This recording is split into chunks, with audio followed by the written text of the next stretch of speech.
I'd like to call to order the regular scheduled meeting of the City Council here in the City Council chambers on the third floor.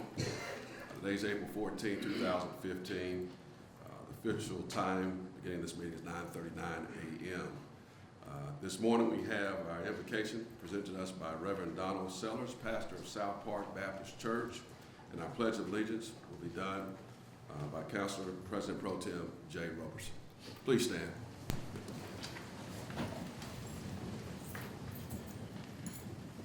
Good morning. Would you bow your heads with me, please? Most gracious and loving Father, we come this morning and we thank you for this opportunity to be here today. We thank you for all of those that are here. And Lord, we come asking in your name that thou would bless the leaders of this city. Bless these people that are here today to be a part of this meeting. Allow it to be held in order, decent, love, joy, and happiness as they discuss the things that needs to be done for the greater good of this city. We ask it in your darling son, Jesus' name. And all of God's children said amen. Amen. Please lift the flag.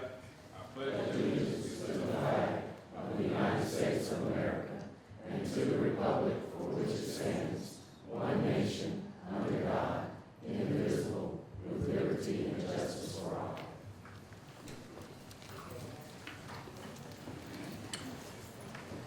Mr. Clerk, roll call, please.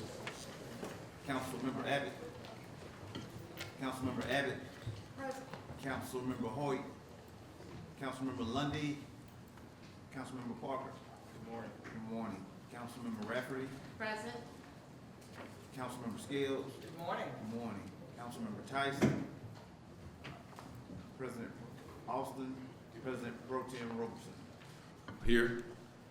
Thank you, Mr. Clerk. There are no minutes to be approved from any previous meetings. Minutes are not ready from January 27th through April 7th, 2015. At this time, we'll go ahead and take consideration of the consent agenda. Okay. Yes, Councilor. Yes. I would like to place on page 5, item 14, onto the consent agenda. Councilor Abbott, if we can, we'll let the clerk go ahead and review. We did have pre-council and did the consideration of consent. Okay, If so you- is that one already on? Page 14, yes. Okay. Thank Go you. ahead, Mr. Clerk. Starting on page 3, items 7, 8, and 9, items 7, 8, and 9 were added to the consent agenda. On page 4, we have items 12 and 13 added to the consent agenda. Page 5, item 14 as well as item 17 are on consent. Item 14 was added. Page 6, items 18, 19, and 21 are on the consent agenda. Items 19 and 21 were added to the consent agenda. Page 7, items 22 as well as items 24 through 26 are on the consent agenda. Page 8, we have items 27 through 31 on the consent agenda. On page 9, we have items 32 and 34 on consent. Item 34 was added to the consent agenda. Page 10, items 35, 36, and 37 were added to the consent agenda. Page 11, items 39 and 40 are on consent. Item 39 was added to the consent agenda. Page 12, we have items 41, 42, and 43 on consent. However, on item number 42, the amount should be $3,153,000. That's $3,153,000. And on item 43, the amount should be $20,705,000. $20,705,000. And on page 13, we have items 44 and 45 added to the consent agenda, and you have 4 addendum items.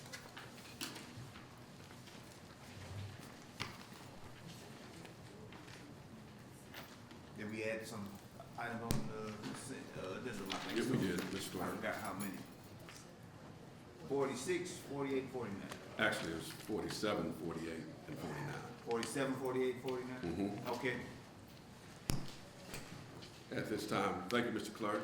We'll take consideration of any other items that we add to the consent agenda. I know we did have a couple items that were withdrawn. Mr. Clerk, can you state those items at this time? As far as the withdrawn items, currently, since these fall upon the council discretion, I have items, which one was it, sure? Item number 16. 16 is one, that's correct. That was requested by the mayor's office. The council number 15 cannot be withdrawn by the council because it was submitted by the mayor's Exactly. office, but the council can delay it or Okay, vote it up or down. okay, all right. Thank you, Madam Administrator. Thank you. Sure. All right, well, thank you.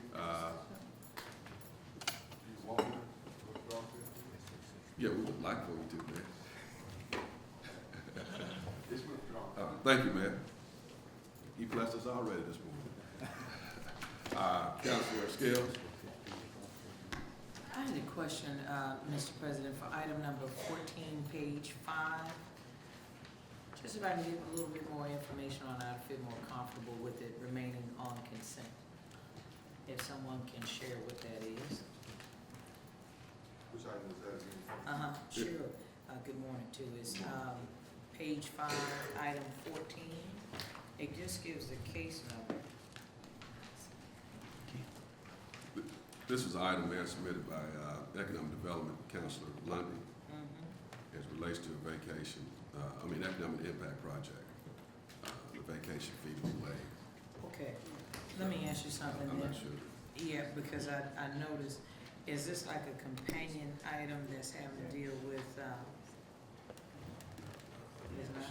Okay, because that's the name I see on here, that's why I wanted a little bit more information. You know what that is, ma'am? Item 14 is with item 13. I For thought it Virginia. was a companion Yeah, item. it's a that's why I companion said- to Virginia Sanford Theater, so it's a waiver of a vacation fee. Okay, for we discussed vacation. it in PIC, okay, thank you. Then that can remain on consent, I just wanted to make sure that's what. Thank you, Councilor Scales. Councilor Adams? Yes, I wanted to add that items 40 through 43 went to the Budget and Finance Committee, and it needs to be noted. Okay. They were recommended. Thank you, Councilor Abbott. Duly noted. We'll make sure we add that. Those items were from the Budget and Finance Committee. Councilor Rafferty? Thank you. I'd like to move for item 20 to be added to the consent agenda. And that went through also with a favorable recommendation for Budget and Finance last night. That's the item dealing with Perfect. Burf Roman. And then on item 18, which is on the consent agenda, I was just needing to request, could we get a copy of this Village Creek Linear Park and Trail System project? Because I haven't seen it. And I don't want to stand in the way of the project. I'm just asking, can we get a copy of the project? It's item number 18. Yes, sir. It can stay on consent. I just wanted the information. Yes, ma'am, I'll be happy to. This is the Village Creek Linear Park that we're working on with ALDOT between Avenue W and 3rd Street or Avenue F.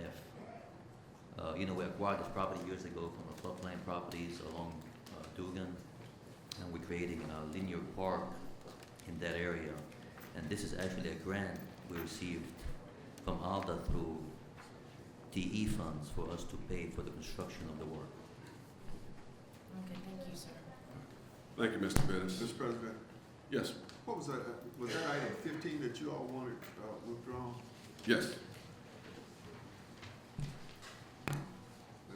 That's companion item to 16. Oh, I'm looking at the wrong agenda. Don't pay me any attention. Okay, all right. Any other consideration for the consent agenda at this time?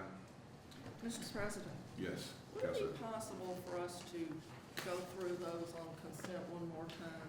I think that would be possible. Do you have a question, prior to Councilor Scales? Yes, sir. This information we just got, what is that a companion item to? This is actually a item we'll take under unanimous consent. It's another addendum item that was presented at Budget and Finance Committee on last night. So Okay, we'll because I take this have up a under question. UC and a couple other items. We'll take it up with that. Okay, you got it. You Will Mr. Clerk please review the consent agenda for us Okay. again? Thank you. Page 3, we currently have items 7, 8, and 9 on consent. Page 4, we have items 12 and 13 on consent. Page 5, we have items 14 and 17 on consent. Page 6, we have items 18, 19, 20, and 21 on consent. Page 7, we have items 22, as well as 24, 25, and 26 on consent. On page 8, we have items 27 through 31 on consent. On page 9, we have items 32 and 34 on consent. On page 10, we have items 35 through 37 on consent. On page 11, we have items 39 and 40 on consent. Page 12, we have items 41, 42, and 43 on consent with the amount corrections stated earlier. Page 13, we have items 44 and 45 on consent, and as it relates to the addendum item, we have items 47, 48, 49 on consent. Mr. President, Yes, sir, Mr. Mayor. there was an item that came before the Budget and Finance Committee on yesterday about the, Spider Mart. We've just got it today. It's hot off the press, and we'll take it under UC at a later time. Thank you, ma'am. At this time, do we have a motion for consideration of the consent agenda? So moved. Second. That's been moved by Rafferty, second by Abbott. Ready for the vote? Okay, 1 second, Mr. Chair.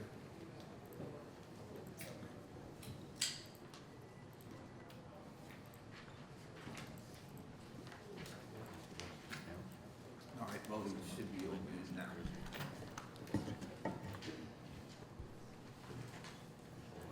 Councilmember Rafferty. Parker.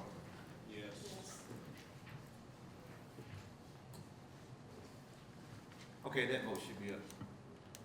Mr. Chair. All right. Thank you, Mr. Clerk. That item passes unanimously. The consent agenda passes unanimously. All right, at this time, then, we'll go ahead and hear the communications from the mayor. Thank you, Mr. Pro Tem. Good morning, Council. Good morning. The more you read, the more things you will know. The more you learn, the more places you will go. And that's according to Dr. Seuss. And I'm a firm believer in anything Dr. Seuss has to say. April the 12th through the 18th, 2015 has been designated as National Library Week. The city of Birmingham is home to several libraries and has a dedicated staff that works year-round serving our community. I would like to call up members of the Birmingham Public Library to receive a proclamation on behalf of the city of Birmingham.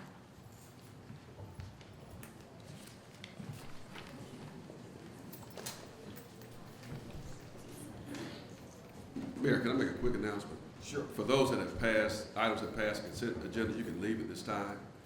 That way we can make some room and comply with fire code with those standing in the back. So if you stay in the back, will you please find a seat once we have some of the audience dispersed? Thank you.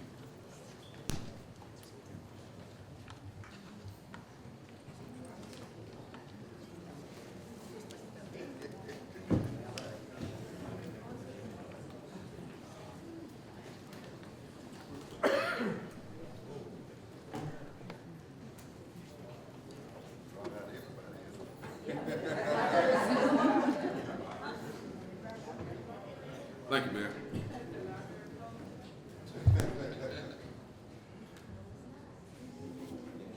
Mr. Pro Tem, standing behind me are the men and women that make our public library system work.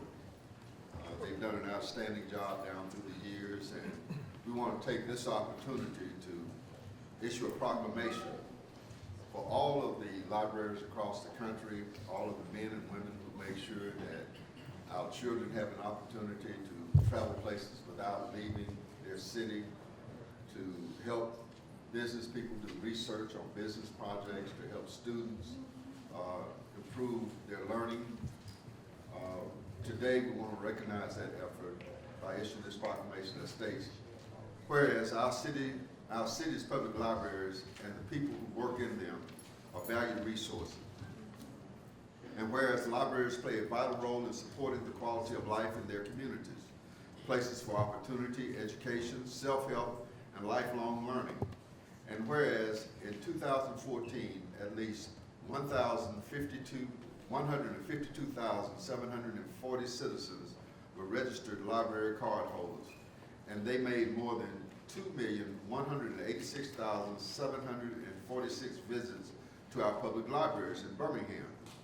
And whereas libraries are a key player in the national discourse on intellectual freedom, equity of access, and narrowing the digital divide.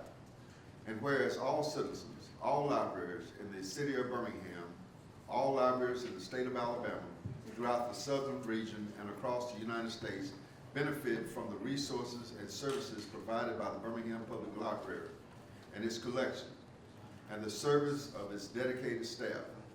And whereas libraries, library workers, and supporters across America are celebrating National Library Week and National Library Workers' Day, April 14, 2015, now, therefore, I, William A. Bell Sr., Mayor of the City of Birmingham, Alabama, do hereby proclaim the week of April 12th through the 18th, 2015 as National Library Week in Birmingham, and encourage all of our citizens throughout the city of Birmingham to visit their local public library this week to take advantage of the wonderful library resources available, and thank their librarians and library workers for making information accessible to all who walk through our library doors.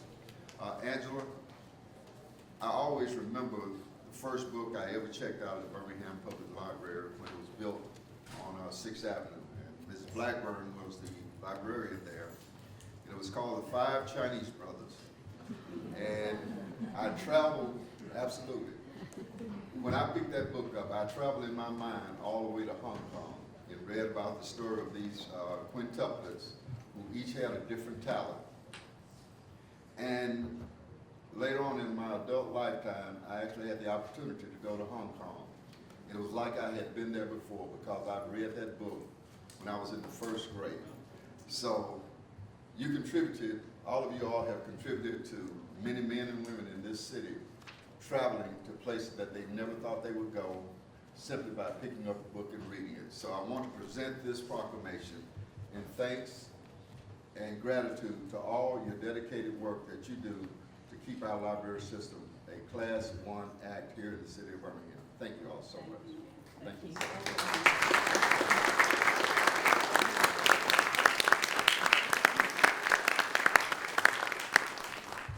Well, good morning, everyone. I'm Angela Fisher Hall. I am the interim director for the Birmingham Public Library System, and I bring you greetings this morning on behalf of our president, our board president, Kim Richardson. Today and next week, she will be in South Africa, actually leading a program where she's teaching grant writing skills to medical professionals in that particular country. And so she does bring you greetings this morning, and she has indicated to us that she's in South Africa making sure that everybody still remembers that Birmingham, Alabama is a wonderful city. And today I'm standing before a group that represents more than 300 employees who work in our libraries, our 19 libraries that are located throughout the city limits of Birmingham. And today, as we celebrate National Library Workers' Day, this is a day that has been celebrated since 2003 and is always held on the Tuesday of National Library Week. It is a day for library staff, users, administrators, and friends groups to recognize the valuable contributions made by all library workers.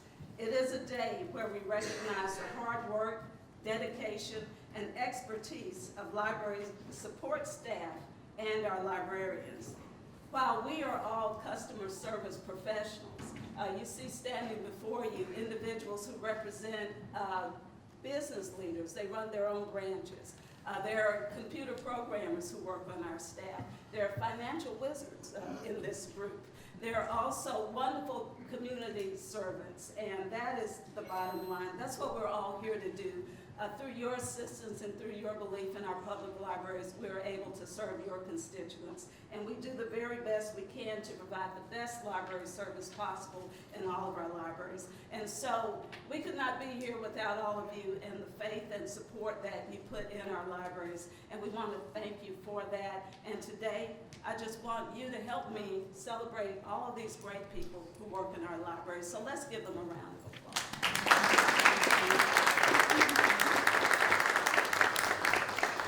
So again, thank you, Mayor, for this recognition. We are very proud to be employees of the city of Birmingham, and we will continue to do the very best that we can in our libraries. Thank you. Mayor, we have a couple comments from council members. Sure. Councilor Abbott. Thank you, Mr. President. You know, the libraries are one of my favorite things about Birmingham. Every time you go to a library, people are friendly, helpful, and I am so thrilled to hear that you have financial geniuses, because I know that the amount of money that we have given you in our budget every year has been declining. And Mr. Mayor, I am very hopeful that the libraries will be treated more favorably this year in the budget, because we have had some complaints about the libraries not having the latest books and movies and, you know, not the most current things, and it's because there's no money to buy them. So I'm very hopeful that the libraries will get a little bit more money. And then, of course, there are the renovations that are needed at the main library. So those are a couple of issues that I will be watching, because libraries are some of my favorite things. Now, the mayor knows I love trees and that I'm really into the environment, but I'm going to keep reminding him that I love libraries too.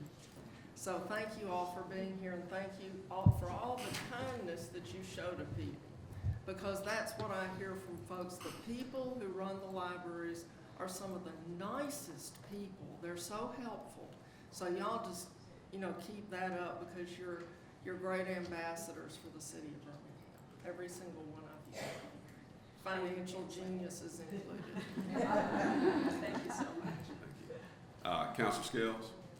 Thank you, Ms. Pro Tem. Well, good morning, Ms. Angela Fisher Hall. I'm hoping that the day will come that we're gonna take out the interim and just make you the director. And in addition to that, because Ms. Gwen Welch, that's in our district, she represents our district very well on the board and just the libraries, period. I want to tell your staff how grateful I am for them. I keep saying this every time you all come before the council. A lot of people don't know that the librarians are like the second moms in the libraries. You babysit. I know that's not your job, but that's what you do sometimes. But in addition to that, you provide hope for children, just like the mayor just said about having the opportunity to read.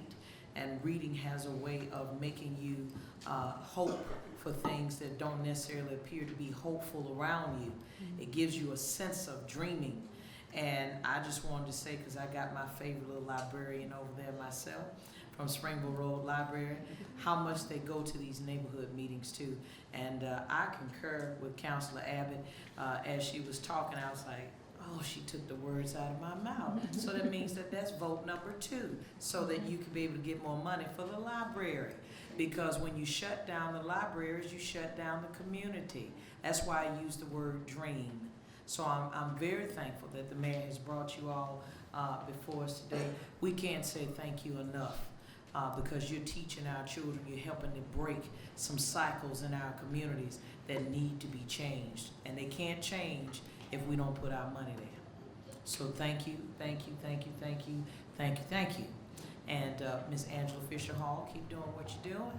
Just look forward to seeing some permanency over there. All right. You got it. Thank you. Thank you, Ms. Pro Tem. Thank you, Councilor Scales. Councilor Rafferty. Thank you. When you were making the statement about recognizing the importance of libraries, and one thing you had not mentioned that I just spoke to you about was recognizing about this time of year, we recognize the true amount that we owe the library when we get that $5 discount coupon. And historically, everybody knows I'm always owing the library money, so I always use this coupon. So, and that is also for next week, correct, only for next week, $5 off whatever you owe. This week?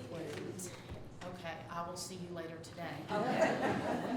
The other thing is that I am a serial reader, so it is important to have the new release that is on there, although Louis L'Amour's not writing anything new.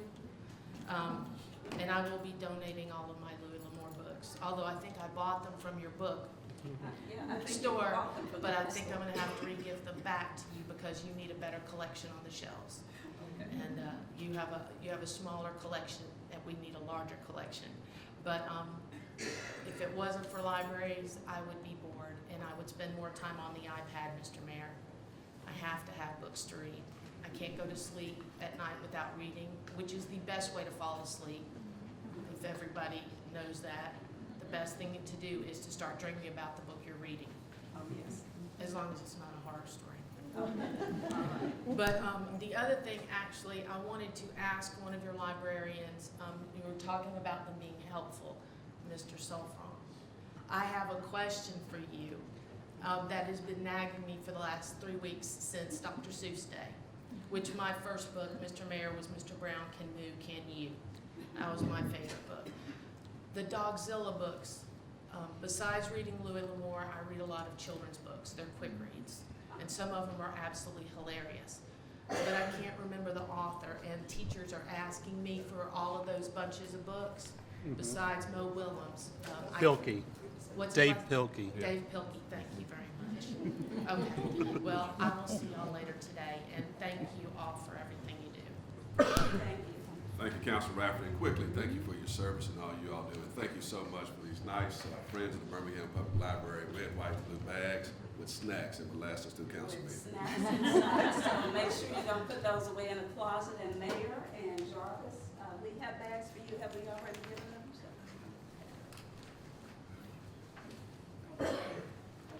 So we didn't forget you, Mayor and Jarvis. Thank you all so very much. Thanks for the hope that you give us for our libraries, and we will continue to do good work for you. Thank you so much. Thank you so much. Mayor? Thank you all.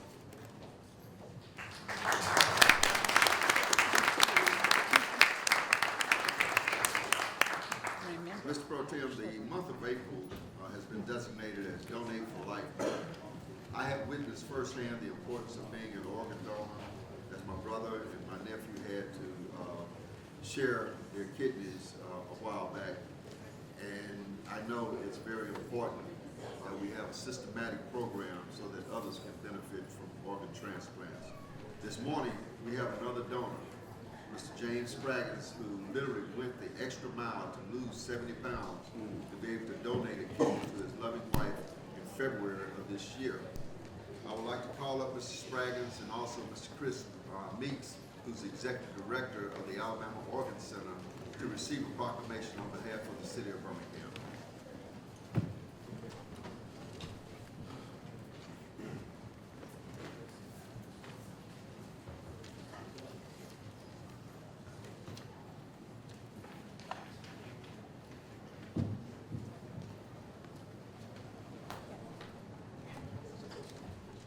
The proclamation reads as follows. Whereas one of the most meaningful gifts that a human being can bestow upon another is the gift of life, and whereas 23,715 candidates on the nation's organ transplant waiting list received a life-saving or life-enhancing organ transplant in 2014. Of those, 401 received an organ transplant in Alabama. And whereas a new patient is added to the national waiting list for an organ transplant every 21 minutes, and whereas nearly 123,213 men, women, and children are currently on the national waiting list for organ transplantation, of which approximately 3,737 are on Alabama's list. And whereas Alabama Organ Center is a nonprofit independent organ recovery organization dedicated to the recovery of high-quality organs and tissues for transplantation therapy. And whereas the City of Birmingham supports the Alabama Organ Center life-saving mission, Now therefore, I, William A. Bell Sr., Mayor of the City of Birmingham, Alabama, hereby proclaim the month of April 2015 in Birmingham as Donate for Life Month, and urge all of our citizens to honor all who have given this gift of life. Mr. Dragons, Mr. Meeks, on behalf of the citizens of Birmingham, we want to present this proclamation to encourage all citizens to consider donating their organs and tissues so that we may help save another's life. So I want to thank you, gentlemen, for being here. Thank you all for the sacrifices that you make, both personally and professionally, to make sure that all citizens have a chance for life. So thank you all.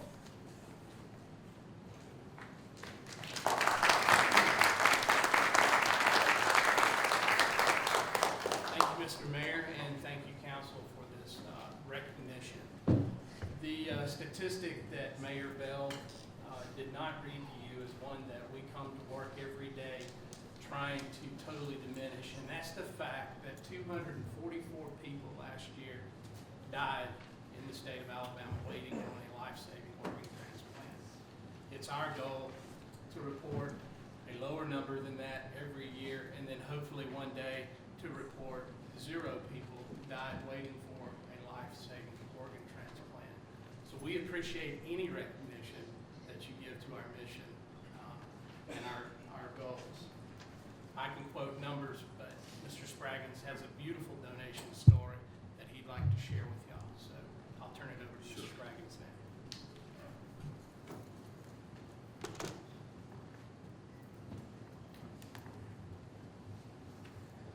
Good morning, City of Birmingham. Morning. Thankful to, first of all, for God for allowing me this opportunity to present to you all. Thank you to Mayor William Bell, City Council members, and my council representative, Shonda Scales. Good to see you in person. I don't want to be long, but some of you may have read our story on the internet already. It's been making its way around the world. My name is James Spraggins, also known as James P.J. Spraggins. I'm a musician here in Birmingham. My wife, Tracy Spraggins, she's a special education teacher for Jefferson County at Rudd Middle School. She had been suffering from lupus since the age of 6. And her younger sister, which is her only sibling, she passed from that same disease at the top of 2013.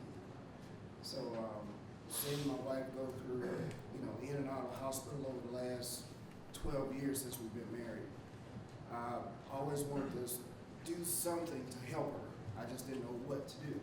So her kidneys failed in the fall of 2012.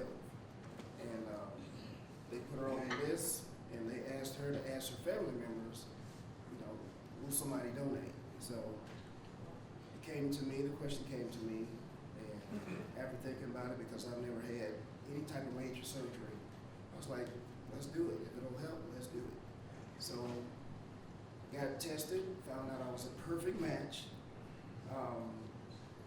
They said my blood pressure was a little high, so they wanted me to lose some weight to bring it down. Lost 30 pounds over the course of about 8 months. Went back, they sent a blood pressure monitor out. Still was too high because of whatever was going on. The same day I wore the blood pressure monitor, I had to change a flat tire on my wife's car, so that probably had something to do with the spike numbers. Anyway, they didn't want to do it. They thought it would be too risky because I had a propensity to have high blood pressure, so they said. So I went to another facility in Atlanta. She got on the list there. We already knew I was a match, so they wanted me to be at a certain weight. So they wanted me to be at 180. So I was still working out. Went to another facility, Vanderbilt in Nashville. They said everything looks good. Blood pressure was fine by that time. So ultimately, we ended up getting the go-ahead from Vanderbilt in December of this past year, and that was a great phone call. So we went ahead and set the surgery for February 24th of this year.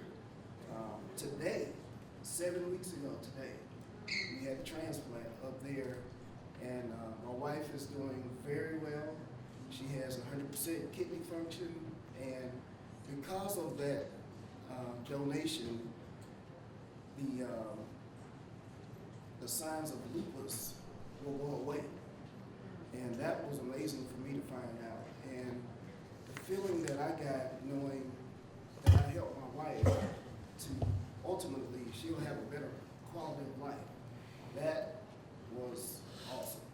It was a great feeling. So I encourage everybody to think about donation and also to think about taking care of yourself so you may be a viable donor to somebody, maybe a total stranger, or maybe somebody that you love. You never know. So I encourage people to donate. Thank you.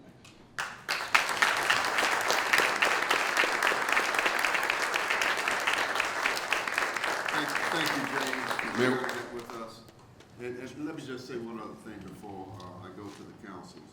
On tomorrow and Thursday, we have the annual Mayor's Golf Tournament, and the Alabama Organ Donation Center is one of the recipients of the funds that we receive for that tournament. So, you know, it's a labor of love, and we appreciate the work that you do, Chris and James. We thank you for sharing that story with us. What a lot of people don't realize, when you go through an organ transplant or kidney transplant, the donor suffers more than the recipient, because the recipient's body is reacting in a positive way of gaining kidney function, and the donor is losing function. So you have to go through a lot of strain and stress, and but that's why you call a hero. So James, thank you for being a hero to your wife, and a great representative of someone who gives as much as they can give. Thank you. Thank you, Mayor. Councilor Scales? Thank you, Ms. Pro Tem. Well, do you mind coming back up, sirs? But if you don't mind, as you all are making your way, I'm so glad that the mayor brought you. I am very happy to be your representative, but I just want to speak to your heart in a public place today. I had a cousin who was like a sister to me. She actually passed from lupus, so I know how mean that can be. And I can tell you that you are the second person in less than probably about a month. I had a neighborhood officer, and that's what he was telling me about. He said he had given his kidney to his wife, so when his wife did make her transition, which had nothing to do with the kidney, but he was saying that, Ms. Scales, I felt like I had done all I could do for my wife. And I want to say this to you because it's Bible. Not only does the Bible tell us to leave and cleave, but it says the two shall become one. And that's what you did for your wife. The two became one. And that's been a serious discussion that my husband and I have talked about, because he has one kidney. And I always tell him that he better be nice to me, I say, in case I have to give it up. But I want to tell you, people really don't understand how valuable giving your organs are. And I've even had to change my mindset, to be honest with you, because I wanted to die with all of mine. I couldn't do nothing with them, but I just wanted to die with them. But I can tell you that if we start looking at life differently, that is the gift that keeps on giving. So don't ever hesitate to call my office. Anytime you need me, I'm here for you. And I just want to say, sir, thank you for not just allowing him to tell his story, or testimony as I call it, but for advocating about people being more aware of why it's so important to give their organs. And so thank you for being here with us this morning. Thank the mayor for even thinking enough of you all to do it. I hope you do well with the golf tournament tomorrow and raise some money. I'm sure that's what we're going to do. But that's what it takes in order to keep people aware and informed, and most of all, helping to find a cure. Okay? Thank you, Mr. Pro Tem. Thank you, Councilor Thank you, sir. Scales. Thank you. Mayor, thank you. Thank you again.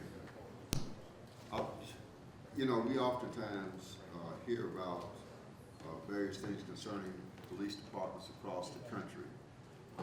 This morning, I want to ask the chief to come forward to tell us about Officer Travis Hendricks and his dedication to helping an individual who was under a lot of personal stress about a situation. So Chief, if you could come forward and tell us about Officer Hendricks. Thank you so much, Mr. Mayor and President Pro Tem to the council. This young man, he wanted no fame or fortune from this, and actually didn't tell the story himself. The media had to contact him. There's a story online today on AL.com regarding this officer, Officer Travis Hendricks, who's been with us about 6 years now. Was in the first class that graduated under this administration, and just a great officer. But he was off duty, working a special assignment, an off-duty job, and heard a commotion in the ladies' bathroom, and there was a crowd gathering. So being the sharp, outstanding officer he is, he said, you know what, I need to go check this out. And so goes in there, and there's a young lady who was out with some friends, and when she washed her hands, she has a habit of taking off her wedding ring and her engagement ring, and she kind of placed them on her lips and washed her hands, but the engagement ring slipped out of her mouth and down the drain. Very expensive ring. And her and her friends were trying to get into the pipes and get this ring out of there. She was determined she wasn't going home without it. We're talking about a 5-digit ring. Very expensive. And so eventually, Officer Hendricks was able to get in there, and they were able to leave. They thought the ring was a lost cause, but Travis stayed with it. Worked with the manager, stayed on it, and hours later, after the young lady and her friends had left, they were able to recover the ring. But that was only half of the work, because now they had to figure out who it belonged to, the actual name and how to get it returned. So he, on his own accord, got on social media and checked every social media platform that he could. He knew that he had a good time, a time range of when they were there. So he pulled the receipts and started going through receipts, trying to find some names and that would fit, and heard the name Leslie and tried to find that name, and got on social media, LinkedIn, Facebook, and Instagram, and everything he could, and did some research on making phone calls 4 and 5 o'clock in the morning. And to end the story, he eventually found a friend of the young lady, contacted her, and was able to return the ring to the young lady and her husband. And so,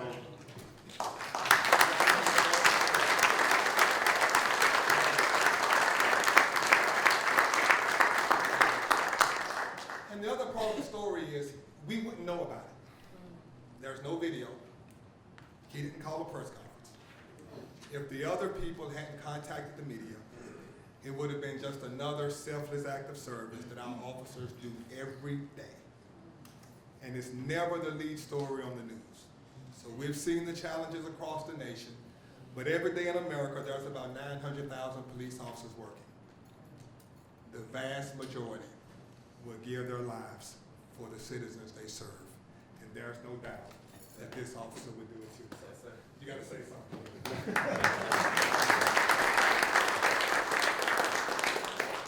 Well, good morning. Good morning, Mayor, City Council. I was just excited that, I was able to contact the Ms. Leslie and just pretty much give her ring back, because she was so, hurt. She was devastated because, her husband, got her this ring, and it was passed down through generation to generation. And I was just glad I was able to contact her.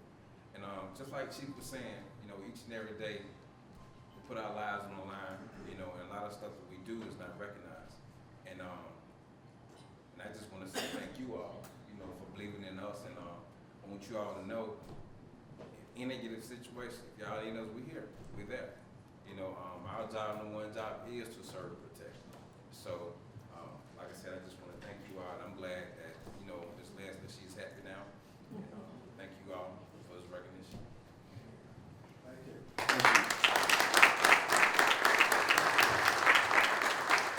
Thank you, Travis. Mr. Pro Tem, we had some exciting news about various awards that the City of Birmingham has been winning in recognition that we've been receiving. And it's all because of the work of this city government, the administration, and working with the council, and the men and women who come to work each and every day here at City Hall. On yesterday, we took a tour of the Thomas Jefferson Hotel that is being converted into apartments in the downtown area. This will be the first major residential development in the western part of our downtown area. In addition to that, today we will be announcing the Empire Project, which will develop a 5-star hotel on the heaviest block in Alabama, and that's 20th Street and First Avenue North. Right next door will be an additional hotel. Also, it will be a Marriott hotel as well, right next door in the old Alagasco building. You all approved today the agreement with the World Games. We're looking at other activities that will be coming here into the city. We've got some developments that are in the planning stage, and this city is in the best position that we've been in a long time, with all of these projects coming online, and it's all because of the faith and belief that we have in each other that we can move this city forward together. So I want to thank the council for its support of these projects and other projects. I know sometimes it's difficult to make priority decisions on different things, but we're moving in the right direction. I want to continue to work with you so that we can extend that progress throughout our community. As you know, we're working on a lighting program that we'll be coming forward with as part of our public safety initiative here in the city of Birmingham. We've been talking with ALDOT about improving a lot of roads in our area. We've got so many things that we're working with the federal government on that you'll see.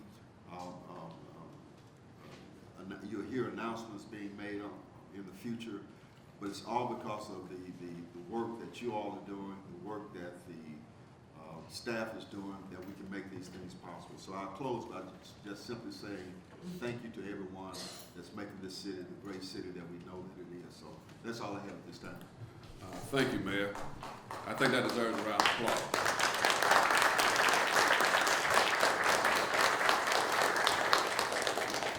And I ditto your comments. It's truly an exciting time to be in the city of Birmingham, as we do have a lot of great projects and things happening online for our city, not just for today, but for the future. And I want to thank everyone for working collectively and collaboratively with the mayor's office and this council to make these opportunities possible for our city. We have a couple comments? Yeah. Okay.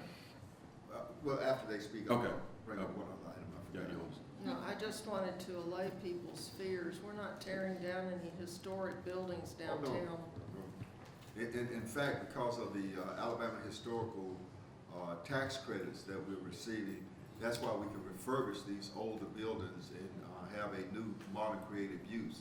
We currently, as part of our legislative agenda, is to support a bill extending the historical tax credit and taking the caps off of it so that we can do more buildings and save more historical items in the city of Birmingham. One of the first forays that I had in my civic life was being a member of the Birmingham Historical Society. And Sheila Blair took me on a walking tour of downtown Birmingham, and she told me to look up.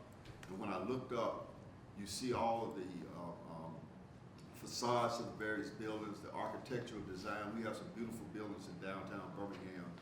And I'm committed to making sure that we continue to save as many buildings as possible so that future generations can admire that architect. But all of these projects that I listed are recipients of the historical tax credit, including the Pizitz building, which I forgot to mention. That is underway, it's being renovated, and they just finished the Florentine building.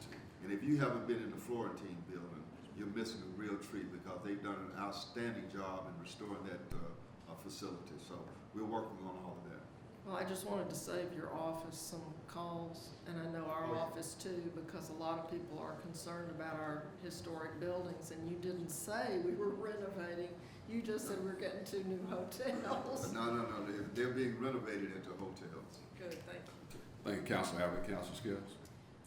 Thank you, Mr. Pro Tem. Let me also say too, Mayor, about how much I appreciate your comment today about the council and us all working together to move our city forward. It takes that, so I want to make sure that I publicly, again, acknowledge the fact that I did accept that, and I'm sure the council does as a whole. And even in regard to what you said, Councilor Abbott, about those historical buildings, I look forward to, Mr. Mayor, I know as we continue to develop the city center that some of those historical buildings in the western side and some other places, that we preserve those as well. And I know that will come. I'm hoping that we get the support from the state that we need, because we do. Birmingham is a very historic city, as you well know, and anything that we can preserve that talks about our history and how we not just revolutionize, but how we have evolved as a city. I look forward to working on that with you, and we'll stand with you too, and make sure that we vote for it. Have a couple of citizen concerns very quickly. I need to bring up one other item before we get to that. Okay, before you get to that. All right. Richard, if you would come forward, I mentioned earlier about the golf tournament that the Alabama-Oregon Center is one of the recipients. Several years ago, Richard George came to me with this wacky idea of having some type of fundraiser to raise money for some charitable organizations in our community. And she, along with Bo and James, and they all came forward and said, we want to have a golf tournament. They didn't know nothing about golf, but they wanted to have a golf tournament. And one person who did know something about golf and had all the contacts was my chief of operations, Jarvis Patton. And so with their enthusiasm and Jarvis' knowledge, they have put together a golf tournament that each year gets bigger and better and more people. Before we had to beg people to come and play. Now we have to cut them off because so many people want to play. So Bridget, if you could give us an update. I'm Bridget Doris, Records Manager for the City of Birmingham. This is Bruce Wright, he's Records Analyst for the City of Birmingham, and Ms. Lisa Cooper, who's Head of Economic Development. And of course, Jarvis Patton, who is our fearless leader. Like the mayor said, we did come to him and we wanted to do a golf tournament 4 years ago, and we were anticipating maybe making $2,000 to give to a charity. Well, Jarvis heard about it and he came to us and heard our ideas and laughed at us. He literally laughed at us. But he got with us, and it was 4 of us. Well, 3 of us plus him. And he told us what we needed to do. And we did it. And we were just going to have 1 flight that particular year. It ended up being 2 flights that year. Last year we had 3 flights. This year we have 4 flights. So we have all day Wednesday morning, Wednesday evening, Thursday morning, Thursday evening. I'm talking to my boss. We would be tired. But it has been tremendous success. And I want to pat the team on the back because I've been involved in a lot of events. And most times the first event is usually some flaws, but it went flawless. Those who were there, do you agree that the first event went flawless? That's why you're back again. And this year we literally do have a waiting list for all 4 flights, and people are still calling. And my thing is that I didn't know golf. I was calling it the field. Okay, it's a course. I do know that. I know by par and all that stuff now. But I'm getting calls, Mr. Patton, want to know, what are we going to do about the rain? He told me that good golfers play rain or shine. And that's what I've been emailing people who've been asking me. Good golfers play rain or shine. But when I said, unless it's lightning. I did say that part. But I'm excited that we're doing this in corporate America, not just the city of Birmingham, but people are flying in from different places to participate because of that first tournament and how well of a success it was. We, in the past 3 years, we've given over $120,000 to different charities. This year we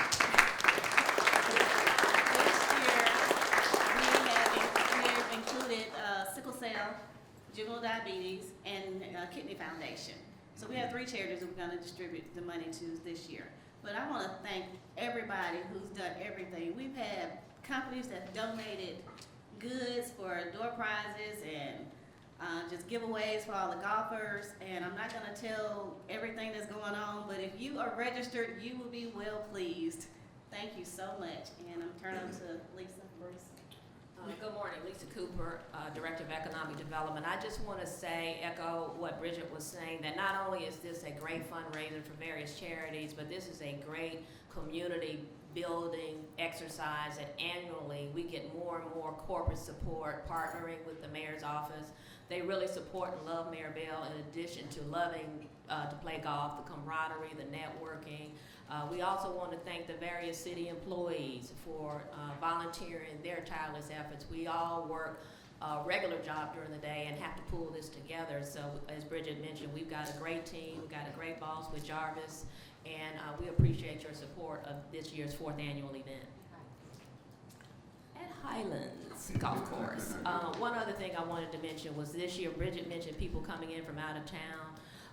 We had a gentleman who helped us facilitate this year, Mr. Jeff Donovan. He is the president of the National Black Golf Hall of Fame. He is going to be playing on Thursday with the mayor's office, so we're excited that he heard about it all the way in Atlanta and wanted to join us this year. Thank you. I'm Bruce Wright. There's really nothing I can add to what Bridget and Lisa have said. It is a labor of love, and I'm the labor. So we do look forward to everybody being here and having a great time. Rain or shine. Rain or shine. Bruce, I didn't mean to call you James. Yeah, Okay.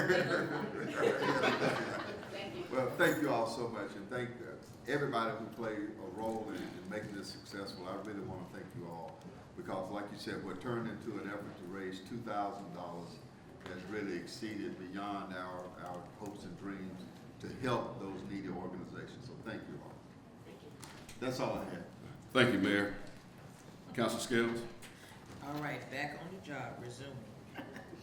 All right, Mr. Mayor, in the Echo Highlands, and we need some additional police patrol because we need some help. We got an issue there where we have folk who are coming out saying that they are working for an alarm company. They actually are intruders, and they're breaking into individuals' homes, and that's in Sun Valley and Echo Highlands community, my understanding. And Captain Treadaway from the East Police Precinct is already aware of it, so we're just asking respectfully to beef up patrols in that regard. We got an issue that I also been told that has been reported to 311. The address is 1400 First Place Northeast, and this citizen is talking about some issues involving flooding in the backyard. And my understanding is that they have already contacted, I guess, the law department, but nevertheless, they are seeking some help, relief in that, about that flooding in the backyard. That's the Woods family, so I don't want to say too much more about that, but 1400 First Place Northeast. And my office has already turned it into not only the law department, but also over to Mr. Bittis. One other thing that we have is having to deal with in Stonehenge, right there on Stonecrest Drive. Got speeders there, and also been told that traffic and engineering is aware of that problem. The Stonehenge community is requesting speed bumps. I've made them aware that the city doesn't do that anymore, but they are asking for something that can slow down these speeders because people are running over folks' mailboxes. And potentially you can have a fatality in that area. We have some large trees that need to be removed on Martinwood Lane, near Brookstone Lane. The trees are already cut up. We had that torrential rain, and as a result, there are a lot of large trees that have fallen, and so they have already been cut up, placed to the right of way of the road. We just need for them to be picked up, Mr. Mayor. Last thing is on Carson Road. There is a business that was once named Spirits, On the Way Spirits, and it has trash, debris, and anything else that folk want to put over there, and it has basically caused a blight right there at the opening of Redstone. That's off of Carson Road. The name of the business at one time was On the Way Spirits, and that property, if we can get it cleaned up and charge it back to the owner so that they will start maintaining that property themselves instead of it being a blight in the community. Lastly, is about that code enforcement, Mr. Mayor, that we've been asking for. We still have these signs along the way, and I want to thank your staff, thank you, and thank you to Public Works trying to get these signs off the utility poles and on the right of way. They still keep coming up, and I know that's because we're not giving them a little fine so that people will stop using our right of ways as a form of advertisement. So if we can get your assistance, Mr. Mayor, in that regard, we would certainly appreciate it. Thank you, Ms. Pro Tem. Thank you, Councilor Scales. Any other reports for the mayor at this time? Councilor Rafferty? Actually, no, I just have a message from Council President Jonathan Austin, who is watching us as we speak and critiquing everybody's wardrobe. But Mr. Mayor and Council, he says shalom. Thank you, Councilor Rafferty, and yes, our president and also Councilor Lundy are on a voyage to Israel with AIPAC, and it's true that I experienced that 2 years ago, and I talked to him about 6 o'clock this morning about their visit, and truly excited for them and this life-changing trip that they're on at this time.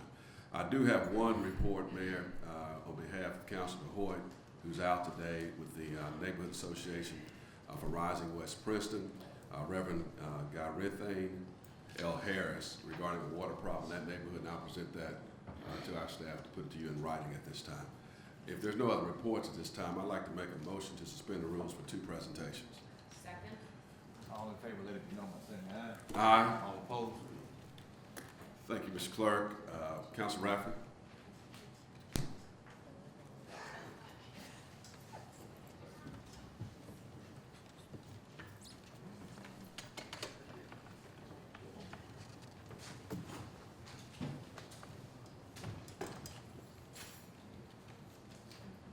I just want y'all to see this beautiful. I still haven't given it back to the person I've ordered it from on the color guard, but it is blazer. And as you can see by the t-shirt, it's all about the big. It's all about Birmingham, it's all about the Blazers. And this weekend we had the Sons of UAB spring football game, and I have 3 wounded warriors that I'd like to present to you. First, Justin Kraft. He did play, how much? Not much. Not much, Were you out of breath too? pretty much. I Out of did- shape and out of breath. Yeah, I found it humorous, the gentleman who made the first touchdown, I think he said he was 30 years old, and he asked the commentator to give him a chance to catch his breath, because he was even out of shape at 30. We also have Chuck Tuggle, who left blood on Legion Field, as you can see by his forehead, and that was a pretty serious play that he made. And I'm going to ask these gentlemen forward, as well as the star of the day, Mr. Timothy Alexander, Mr. Football at UAB, who made the final touchdown of the game on Saturday. And I'll tell you again, if they had formed a wedge offense, you would have gotten across the end zone much quicker. But he also played very well by sitting on his flags, because it was flag football. And so nobody could really take him out. But he made his first down, he made his touchdown, and I want them to speak to you about this, as well as the importance of UAB to this city.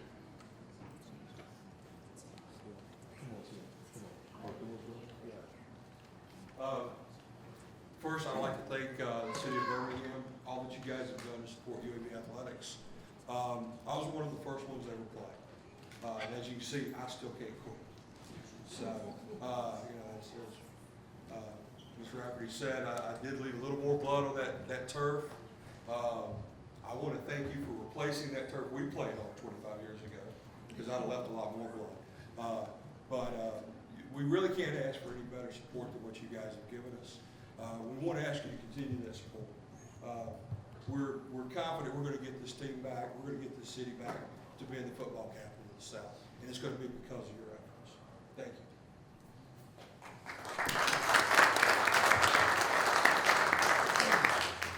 Well, I'm very honored to stand before you today as the winning captain of the green team of the Sons of UAB game. We had a coin toss. Just saying, winning matters. I want to thank you guys so much for your support. I want to thank the city of Birmingham for all that you've done over the years for UAB. You know, UAB was a vision, and it began as a vision of greatness, just like this city. And, you know, there's no better place that I believe that kids should look to than to come to the city of Birmingham and to come to UAB for their education. And one thing that I really feel strongly about, Mayor, is that this university can be a great medical institution and a great undergraduate program. The two are not mutually exclusive. We should not look to minimize ourselves, but to maximize the assets that we have. And I am so excited about what's taking place at UAB right now, but I know that this is a very political issue, and I just ask you guys to continue your strong support for these kids and for the future of this university, because it will be very bad for Birmingham to look at UAB and see 5,000 or 6,000 undergraduate students. We need 25,000 undergraduate students and a growing, thriving program so that we can affect lives like this gentleman right here. Come up and see me, Tim. These are the kind of relationships that are forged in an athletic program and at a university. This young man has become so important to me. You know, I'm going to be at his wedding. I'm going to be there to see him accomplish major things in the future. And it's leadership that's being developed just like this that's so important to our community. It's leadership like you guys standing strong when it may not be completely popular to stand strong. And I'm so proud of this city. I'm proud to be a business owner in this city, proud to be an alumnus of UAB. Let's think bigger. Let's think greater. Let's maximize our assets and not minimize them. Thank you so much.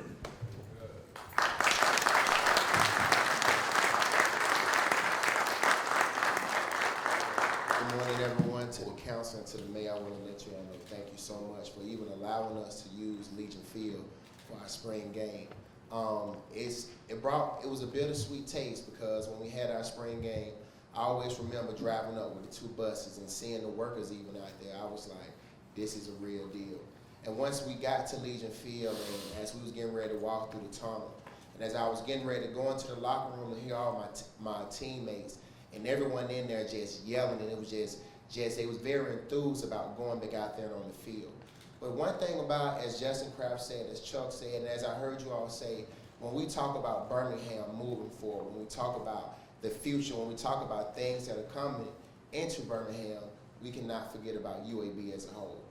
Like he said, UAB, this vision Gene Bartow had started way back in 1969 when they reached out to Gene Bartow and he had a vision for UAB to be full of UAB football and basketball and athletics. And that's what we do have now. And although we've gone through a lot of things that goes with, you know, the other system, the other university, we still must not forget about the students here at UAB. Because at the end of the day, when you talk about a thriving community, when you talk about a thriving city, when you talk about a thriving state, we cannot forget about the next generation, which is the young people. And when you think about the young people, when you think about them coming back for the next generation, is what is it that we have to offer? And a lot of people ask me all the time, Tim, are you doing this because you have to do this, or are you doing it because it's your passion? And if nobody in this room knows me, I went to Irwin High School, and one thing that my mom always taught about me was education. You make the best about your education. As Councilor Scale said, I was in the library. The library people was my mom too. I spent time in the library, but one thing I said, you know what? I have a voice because I'm a student.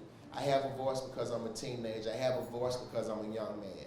And now each and every day that I'm on campus here at UAB, we're not meeting with our teachers, we're not meeting with our professors, we're meeting together saying, what is it that we can do to help turn this city around? What is it that we can do to help turn this state around? On top of that, what is it that we can do to help start this, to turn this nation around?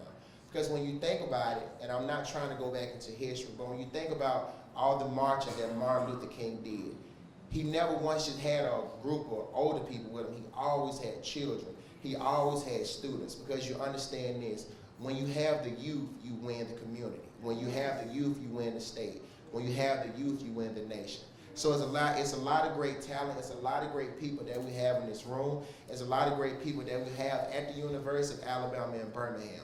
And we are still going to make it here. We're still going to do all that we can to fight. A lot of my teammates, they're back, and I asked one of them last night, and I said, man, why are you still here? Why didn't you go anywhere else to play? He said, man, I want to stay at UAB all because of education. And it's because I know what UAB means to me. I know the value of UAB. But not only that, Tim, I'm from Oklahoma, but Birmingham is my city. Birmingham is my home. And every day I was thinking about this song Well, we used to play football practice. This old song used to come on during football practice, and it always says, Birmingham, Birmingham, the coolest place that I've ever been.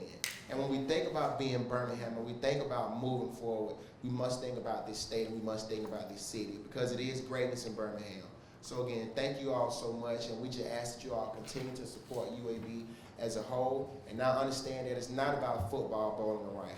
It's about the economic development of our young people that does not have the skills and the financial resources to be able to go to any other college in this state or go anywhere else, but they want to do something for their city. Because just like myself, just like another young teenagers that came from Birmingham, when I was growing up, a lot of people didn't believe in me. I came from that very rural area. I came from the area where we had a lot of fights, where we had a lot of violence. But at the end of the day, it was officers, it was representatives, it was people.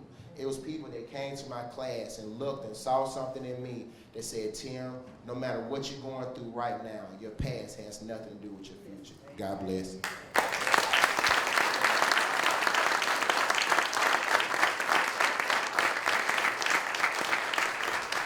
Actually, the one thing you didn't say that I want to hear is how did you feel at the point of the touchdown? Right. I'm sorry. So as it came down to the last play,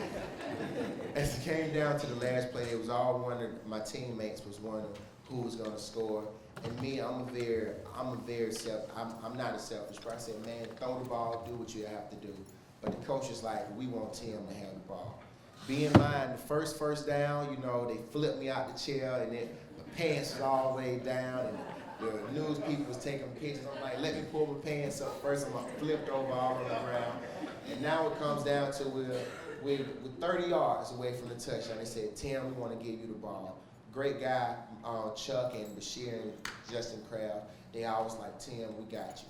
And they gave me that ball, and I never forget when I first got to UAB, it just put me back into the dream that God gave me. God told me before I ever got to UAB that I would be one of the greatest tight ends that ever came to UAB, and I would score a touchdown. Never walked on the field, never did anything in UAB, but when they said, Tim, we want you to have the ball, I said, you know what, God, this is all you. You know, you didn't lie to me, you kept your word. So they gave me the ball, and we ran, and one of the other teammates, he came around and tried to stop me. And there was a picture, I didn't try to, but just that football instinct, I stiffed on him, and we went across. You know, I'm really thinking I'm running, you know, just running, and when we got to the end zone, and just to see all the Blazers run together and just cry out and just yell to the top of their lungs. And as we did that, I looked up to where it all started when Coach Whiffen carried me all the way to the top of Legion Field. I can only think about what Sylvester Stallone, well, what the Terminator used to always say is, we'll be back. How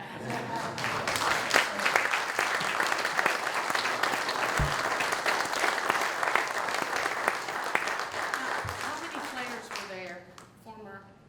We had over 120 former players represented, going all the way back to the beginning of the club days in the early 90s, all the way to last year's team. One thing that I thought was really interesting, you see the jersey that Council Lady Rafferty is wearing. We voted on the jerseys, and everybody talked about wanting to maybe have their own number, having the year that they played. And what we voted on, because we thought as a group, 120 of us, it was most important, is what represented us the most was the B in UAB. And it's all about Birmingham, so we decided to put Birmingham on the front of our jerseys and be unified, that this is a Birmingham issue, this is a Birmingham team. And again, we want to thank you for that. And Mr. Mayor, I would issue a challenge to you from some of the things that I'm hearing. Birmingham's greatness is in partnership with UAB's greatness. And we need to stay on top of what's happening and what's coming out of this BOT so that we can be ahead of the game and secure the future not just of UAB but of our city. I have confidence in you, sir. Well, I think, Mr. Pro Tem, I think, you know, one of the things they alluded to is that the city provided Legion Field at no cost to the players who were out there. We've been in contact with someone who's in the process of contacting the business community to to help secure funding for future football program. We're doing a lot of things that we don't speak about in public, but I can give you my assurances that UAB football is very important to me, and my administration is working each and every day, both with the students over there. I think I had a meeting with the graduate student president and the undergrad student president. We talked about some legislative action that can be taken, and several faculty representatives there. Each week I talk to people and work with people who are all working for one goal, and that's to restore UAB football, not just for the good of UAB, but for this entire metropolitan area. Thank you, Mayor. Councilor Scales? Thank you, Ms. Pro Tem. Well, Ms. Rafferty, come on back, Tim. You can't make me cry and then roll on away. But for the rest of you gentlemen, do you mind coming up too? I want to say to Councilor Rafferty, I'm so happy that she brought you here. To be honest with you, the reason why I was crying because I was looking at your photo in the paper. And but before I do that, because I am a big teddy bear, I'm ferocious on this dais, but I am a teddy bear at heart. And I want to say to you, sir, particularly you, I have a grandmother from Flomerton, great-grandmother, and she used to always say, if you cannot give it your all, don't do it at all. If you can't give your all, just don't do it at all. Take pride in what you do. You feel the passion that you possess about restoring this team and restoring the athletic program, not just the team, but just all of what that football program represents. You feel that from you. And I want to thank you because there couldn't be a Tim if you didn't have a lot of people standing behind him saying, you can make it. And every time I see you, such an inspiration for me. And I'm going to try not to cry, but I see so much in you. I really hope that a lot of young people listen to you because you take away the excuse of why you can't make it. You take that away. And I just look for some great things happening through you. I like your attitude that you're not being bound by a wheelchair. You're actually using that to create a platform for people to hear you, not just feel sympathetic for you, but to actually hear you. And that makes a difference because like you said, I have one, thank you. When young people lose hope, you do lose the community. Don't matter how much we do whatever we do. If the young people, and I just told someone just yesterday, I said, young people are like Missouri. They into the show me state. They don't care nothing about what we're talking about. They want to know and see what we are doing.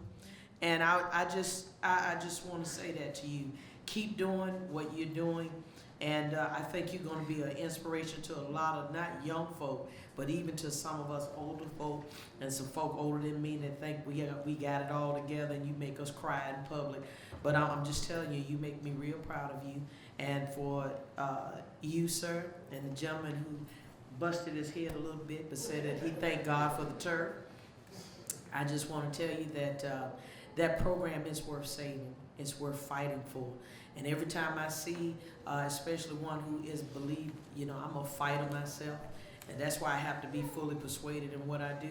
Every time I see about go Birmingham, go UAB, and I be saying, yeah, that's the way you do it. You fighting fire with fire. And you keeping those people in Montgomery aware we need to expand the board so that we have a voice on the board, a real voice, so that we applaud what other people are doing around the state, but we never want people to forget UAB. So I thank the both of you. And Tim, you're an inspiration to me, okay? And I don't want to say you the bomb that could be taken another way, but you are a real inspiration to me. And come back and let us know when you get married. I think some of us would love to be at your wedding, and thank God you're living a full life. Okay? Thank you, Ms. Pro Tem. Thank you, Councilor Scales. Councilor Abbott? Well, I just wanted to tell Councilor Scales, if you think you're boo-hooing now, you should have been there to watch him cross the goal line.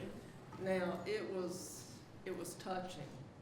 But it was also a lot of fun to watch all those not 18-year-olds anymore, guys out there playing football. That was a hoot. I was so glad that they had flags on them, because I think one or two tackles and y'all would all been down for the count. But it was a lot of fun. There was a great spirit in the stadium. It was well attended, and there were a lot of young people there. And those young people are the future of Birmingham. How would they want to go to UAB without a full college experience? I'm not sure about that. And so we need to make sure they get it. So I think Jabbo Wagner has a bill in the Senate, and Jack Williams has the bill in the House of Representatives, and everyone needs to get in touch with those guys and all their representatives to let them know that we want changes in that Board of Trustees. And I think that that would go a long way to making things right. And it is all about the B. So thank you. Thank you, Councilor Abbott. Thank you, Councilor Rafferty, for your presentation. Thank you. Next, I have a brief presentation to Better Basics, Sherry Blank, and representatives from Junior League of Birmingham. If you will, please come forward.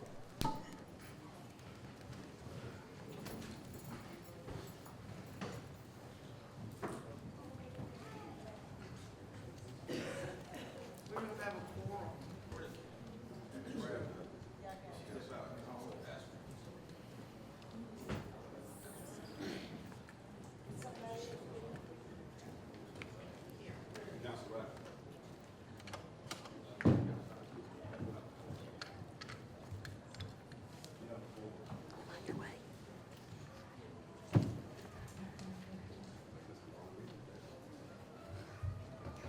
Yes, we needed a quorum.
Thank you, Ms. Clerk, and thank you, Councilor Rafferty, again for that presentation, and glad you're back. As we acknowledged our public libraries earlier today in our meeting, we're also recognizing Birmingham Reads. And want to make sure that everyone knows that a lot of us will be participating in Better Basics and Birmingham Reads on this Thursday to celebrate this day. So in that honor, I have a resolution on behalf of the City Council I'd like to present to our representatives here today. If you will bear with me. Whereas the Council of the City of Birmingham takes a great pride in participating in days of observation for significant issues, the mission of the Birmingham Reads Project is to distribute books to students in low-income areas while raising awareness of child and adult literacy efforts. And whereas the Birmingham Reads Project is designed to provide books to every student in the Birmingham City School System, as well as collect additional books that will be infused in students' classrooms and homes through the Better Basics programs. When taught at an early age and reinforced in educational institutions, Birmingham Reads can lead our students to a deeper enjoyment and appreciation for reading. And whereas the Birmingham Reads Project began in 2009, and when the Children's Literacy Guild, along with the Junior League of Birmingham and other community partners, started a book drive that is known as the Birmingham Reads Book Drive. More than 10,000 new and used books were donated for at-risk students. In 2010, Birmingham Reads Day was added to the project. This effort ensures that every student in kindergarten through 5th grade in the Birmingham City School System is read to by a volunteer and receives a book to keep. In 2014, the Birmingham Reads Book Drive generated approximately 40,000 books for the Better Basics programs. And whereas Birmingham Reads further targets civic and business leaders as volunteers for this project by offering the community an easy access point to make a difference in area schools, by providing students with the right tools, quality, literature, and a reading role model, helps to prepare elementary students to succeed in later grades and subsequently graduate from high school. And whereas through public awareness, the City of Birmingham seeks to remind citizens, employees, government agencies, and institutions of the importance of Birmingham Reads for economic prosperity, social cohesion, educational opportunity, and enhanced quality of life. Now therefore be resolved that the Council of the City of Birmingham, with Mayor William A. Bell Sr. concurring, pauses in its deliberations to recognize Thursday, April the 16th, 2015, as Birmingham Reads Day. Presented this 14th day of April 2015 at the recommendation of Councilor President Pro Tempore James J. Roberson, Jr. I'd like to move the item. Second. All in favor, let it be known by saying aye. Aye. All opposed? Move the resolution. Second. All in favor, let it be known by saying aye. Aye. All opposed? Thank you, Council, for your support in this resolution. And it's definitely Birmingham Reads Day on Thursday, April the 16th.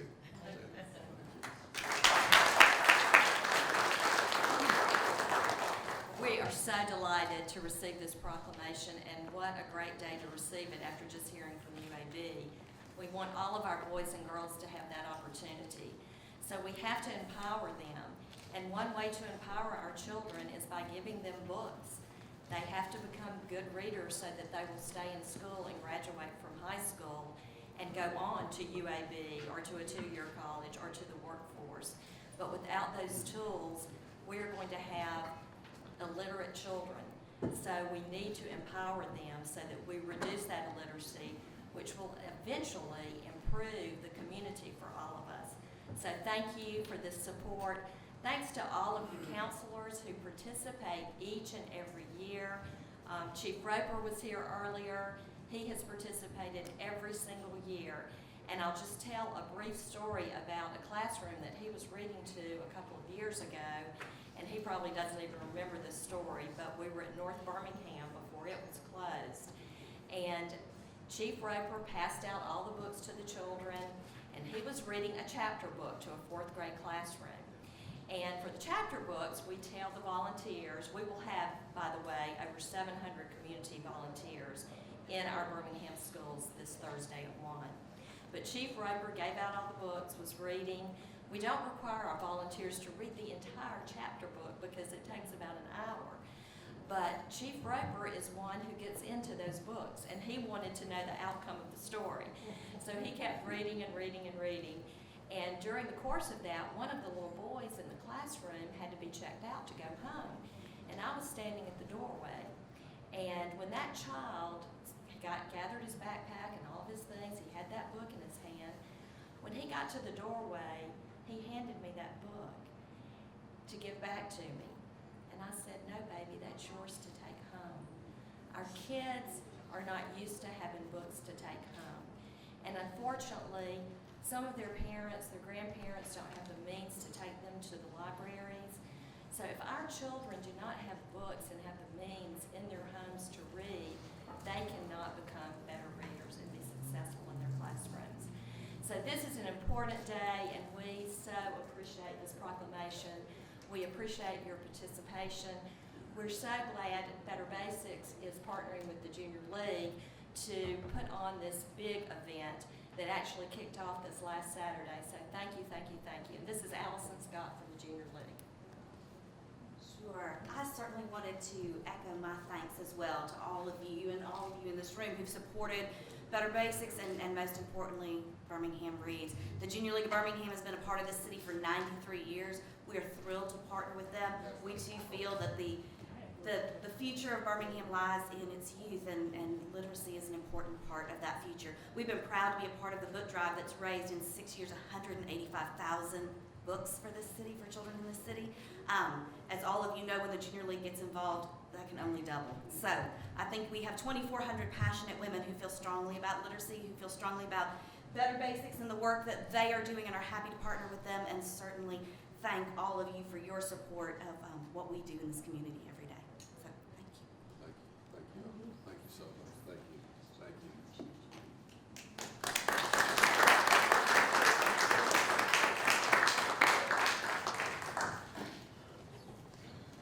Mr. Clerk, first item.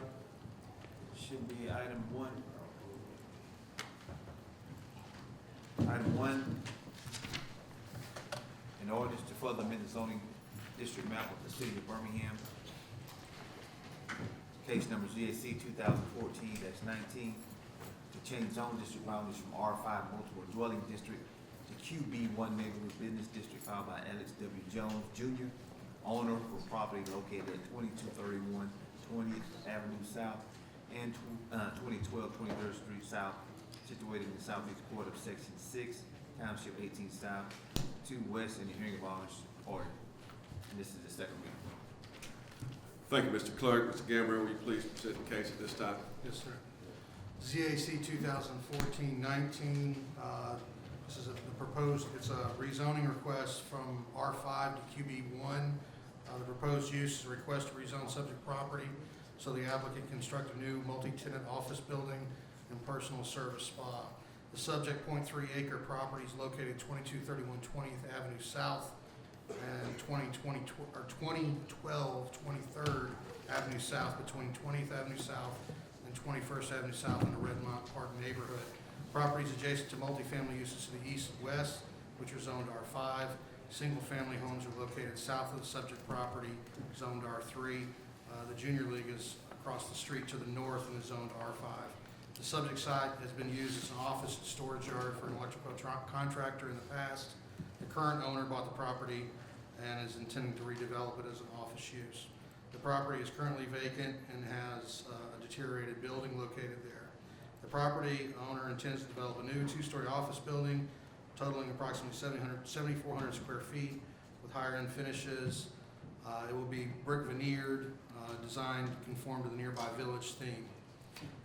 This business will offer advanced a medical spa plans to locate and occupy the lower floor of the building. And then the planned use for the second floor are for contractor's office, a medical consulting office, and a residential architecture firm. All 3 of these businesses would just utilize the space as traditional office space. The proposal complies with the B1 zoning district regulations.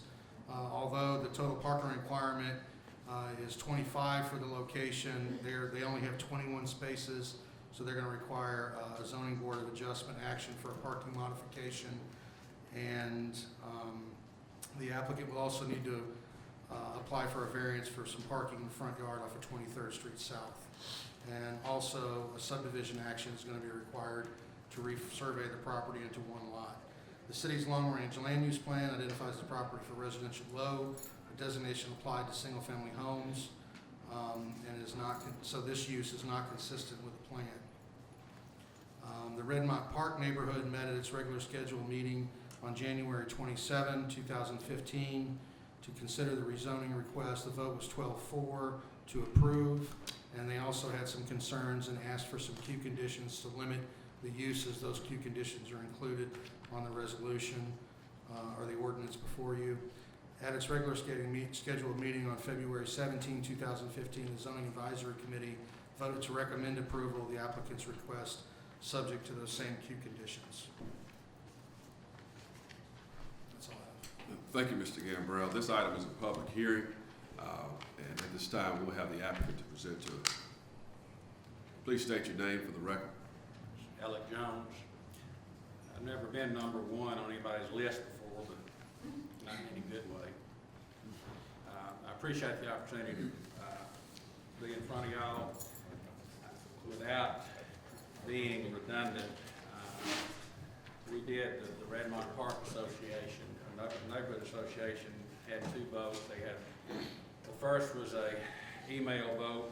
It was 44-3 in favor, and then the Zoning Advisory Committee recommended that we go back and have a public hearing, which we did, and there was 12 in favor and 2 opposed, and it passed that. And then on February the 17th, the Zoning Advisory Committee met and approved it, and then the Planning and Zoning Committee met on February the 24th.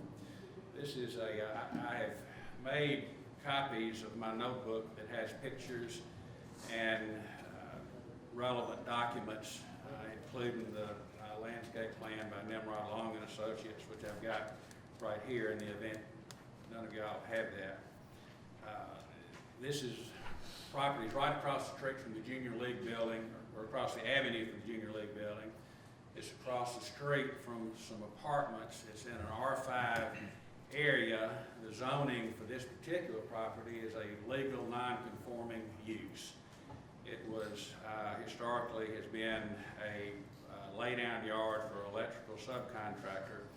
And these are pictures of it right here.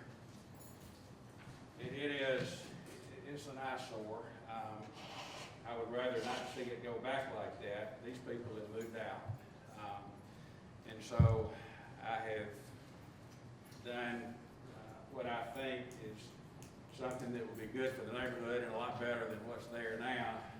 John Caraway has made this rendering right here. The parking layout is here, and the building is as it is represented right here. The Redmont Neighborhood Association voted in favor of this primarily because they did not want any more multifamily in the area, and they thought this was consistent with what they would like to see there. I think it's a good-looking building. There are two folks, very nice people. I saw one of them here, Nancy Cox, who lives catty-cornered on Diaper Road, and she is concerned about the traffic it may cause. And then her brother, who lives at the end of the avenue, is in her same camp and is not in favor of it. The neighbor immediately to the west that joins the property is in favor of it. And I'm just here sort of with my hat in my hand asking y'all to approve this, and we'll answer any questions that y'all have about it. Okay, thank you for presenting it this time. You will have a seat. At this time, this is a public hearing. For those that are like to speak to this item, you can at this time. But for those that are for the item, you can stand on that side of the room. And for those that are against the item, you can stand on this side of the chamber. If you'd like to speak to the item at this time. For those that are for the item, my left, your right, and for those that are against, my right, your left. At this time, we'll take those that are in favor of the item. Please come forth and state your name and address for the record. I'm Don Cosper. I live at 2803 Carlisle Road in the Redmont Park Historic District, and I'm president of the Redmont Park Neighborhood Association. It's always a struggle in the neighborhood for the encroachment of business and the encroachment of multifamily, and this is another one of those situations where it is the voice of the neighborhood and the vote of the neighborhood that we would prefer to see a B1 neighborhood business over the existing zoning of R5, and we support that. Basically, that's all I have for you. Thank you. Next person, please. Please state your name and address for the record. You have 3 minutes. My name is Nancy Cox, and I live at 2300 21st Avenue South. As Mr. Jones said, directly adjacent to this property. And first of all, I want to say that when they said there are apartments across, those have been converted into condominiums, which now sell for around $179,000, $180,000 each. On the other side is single-family residential, even though it's zoned R5, and then my home is actually zoned R3, single-family residential. And my main concerns with the zoning change are that these lots are residential-sized lots. Therefore, trying to get a 7,400 square foot office building there with the parking that requires, there's no way. And I know right now there aren't enough parking spots. I brought up at one of the other meetings, once they get a dumpster and HVAC units on the plan, I feel like they're even going to lose more parking spots, which is going to, people are going to be parking on the street. There's no other place to park, and right now, a lot of our residential, I know that the people that live beside me have on-street parking. That's all they really have. Another major concern I have is this is a very walkable neighborhood, and The streets, it's kind of an odd little U shape that runs from Cahaba down to 21st, which is 20th and 23rd, the street that I live on. People walk, they walk their dogs, they push strollers, they run, they bike, and the streets are not very wide. In fact, I think 20th, I measured from the curb at the junior league to the front of this building is 19 feet wide. That doesn't even take into account the people that are parking along 20th on the street. So it can narrow down. It's sometimes I've driven through there and there's only one car that's able to do that, to go through. I have another concern with stormwater runoff. Right now, I have a mini river when it rains that runs by my house. It can get up to 4 feet wide. It's eroded the side of the road as that's coming down from the junior league building and from the condominiums now that used to be apartments. I love this neighborhood, and I just think it's setting a bad precedent to put a business there in a location where there are homes, condominiums. That's all I have to say. Thank you, Ms. Hobbs. Does anyone else like to speak? Thank you. Does anyone else like to speak to the item at this time? This is a public hearing. We have any council members who'd like to speak to this item? Okay, Councilor Scales. Thank you, Ms. Pro Tem. I have a question for you, sir. Forgive my greenness, but I looked in the back for the attachment. I saw a map, and I wanted to understand again what's being proposed to be at this location. And I'm asking for a reason, obviously. Right, yeah, it's basically a two-story office building. The way the lot is situated, it slopes from north to south, and so they would have a parking area to the rear, access to the second floor, the first floor, the lower floor, and then from the street to the north, they would have access to the second floor. So it's basically a 7,400 foot structure that's on 2 stories. That's just basically going to be an office use. Okay, because listening to the young lady who's going to, obviously that will abut her or become her neighbor, possibly. Right. How many homes would you say that would surround this? Because it sounds like, and if I'm wrong, correct me, are you putting an office space right in the middle of a residential community? Like an existing residential community? There are existing residences on 3 sides. And like Mr. Jones stated, the current use is a legal non-conforming use that had been there, previous to, I don't know if it was there when it was annexed to the city or how it began its status, but there is a legal non-conforming use that had been there. It was like a contractor, electrical contractor. I think what Mr. Cosper was relating to is that, it's zoned R5 currently, and so, the neighborhood's perspective is that he has the right to build an apartment there, or, he's attempting to rezone it for this office use. Okay, so is this considered spot zoning to you based on what he's trying to do? Well, I guess it would be, yeah. It is spot zoning, right? Okay, because I used to didn't quite understand it when the council, the former chair of that committee would say about spot zoning, but I'm now more honed in on it than I have been in the past, and probably because I have a better understanding of what that means. So with that having said, in the short time that I have left, what will that mean for that community once this zoning has been changed? Well, it would mean there'd be an office building there. No, not just that building. Then that would mean that it's also open for other businesses of the same? I would say no. I think that, once again, the staff, they recommend against it. That was our position. The neighborhood's position is that they would prefer, the limited office over another apartment building. Currently it's zoned R5.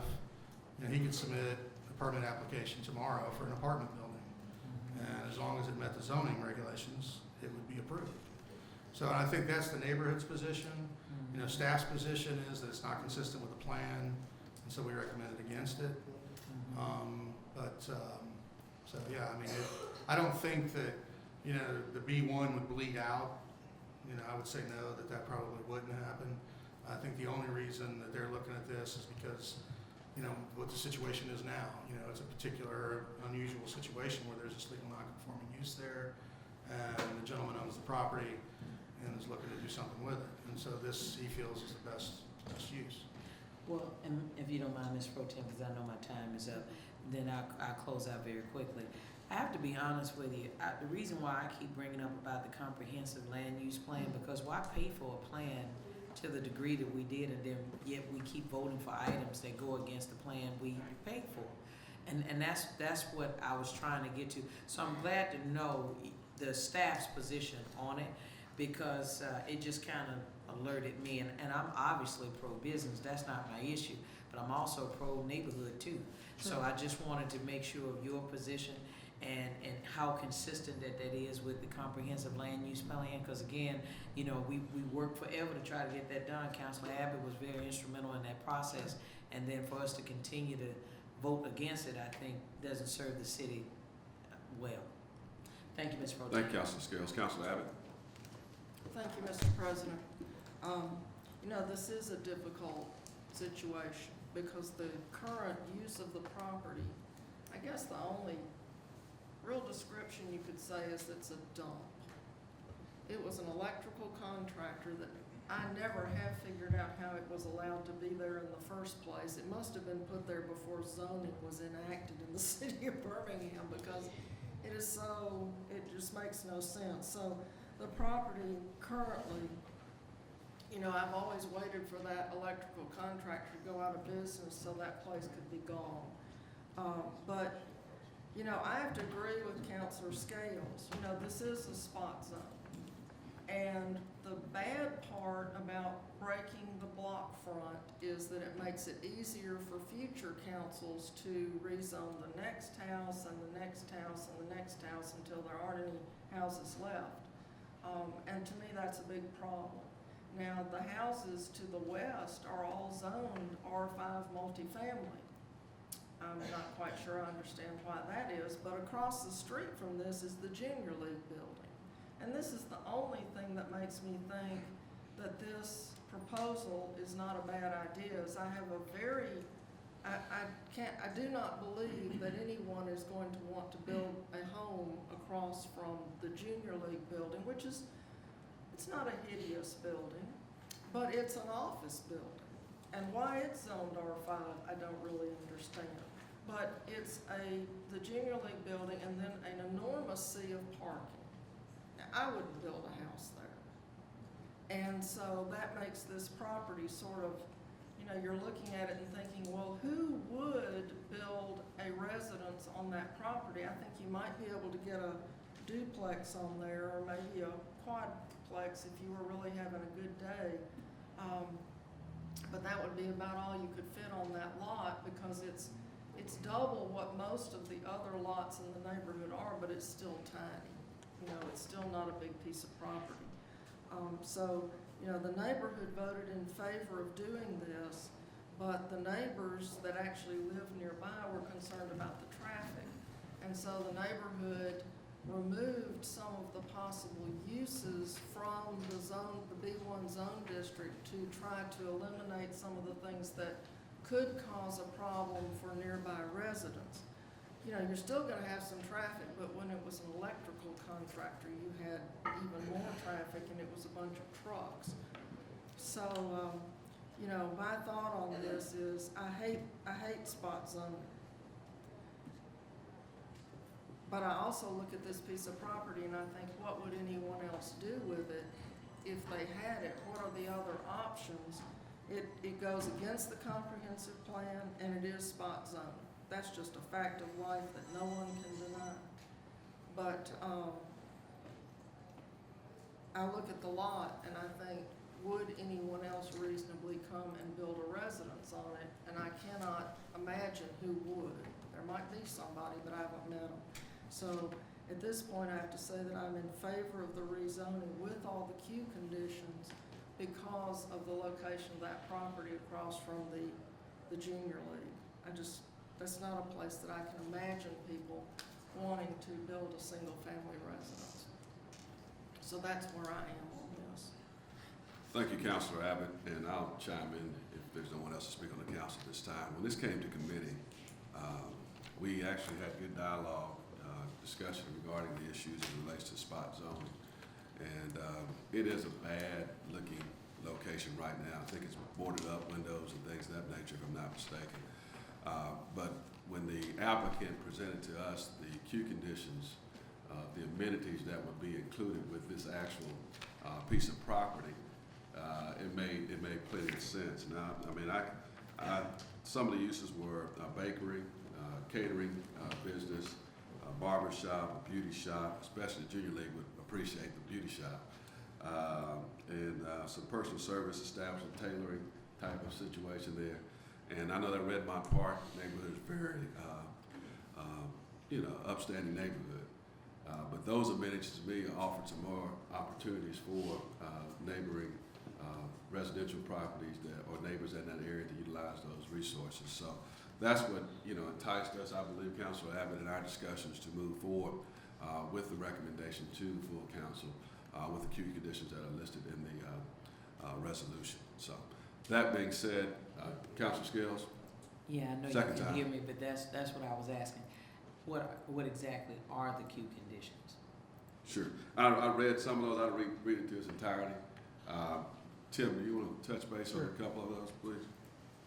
Thank you. Thank you, Ms. Pro Tem. Yeah, the first queue condition is just the submittal of a site plan so that we can evaluate and make sure that it does sort of, fit in as best possible.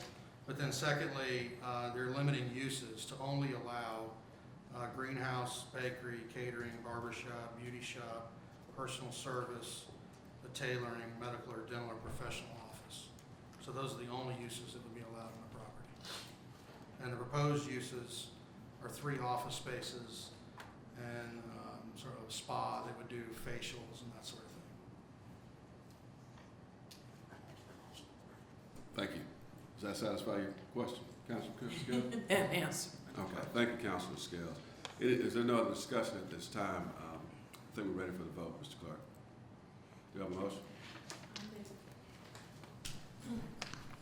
I would like to move for approval of this item with the queue conditions. Hold on, Mr. President, Ms. Pro Tem. Okay. Right now, we have a motion, first by Councilor Rafferty, second by Councilor Parker. You speak to the motion? Yes, sir. Okay. I do have one other question. The concern about the flooding that already exists, are we gonna do something to help aid that so that? Well, for clarification, the motion was actually regarding the actual item in the Yeah, queue okay. conditions. I Okay, think those so I should concerns, probably ask that ahead then, I'm sorry. yeah, so that's not related to the motion. Okay, all right. But I think it's duly noted since Ms. Hobbs acknowledged that at that time. Mr. So, Chairman? yes, Also, when the site development plan is reviewed, they will take those things into consideration, the location of the dumpster and all those kind of things, including the drainage, which he can't just dump his water off on the neighbor. So those things will be taken into consideration when the site development plan is reviewed by the PEP staff. thank you, Councilor Abbott. We're ready for the vote. Mr. Clark.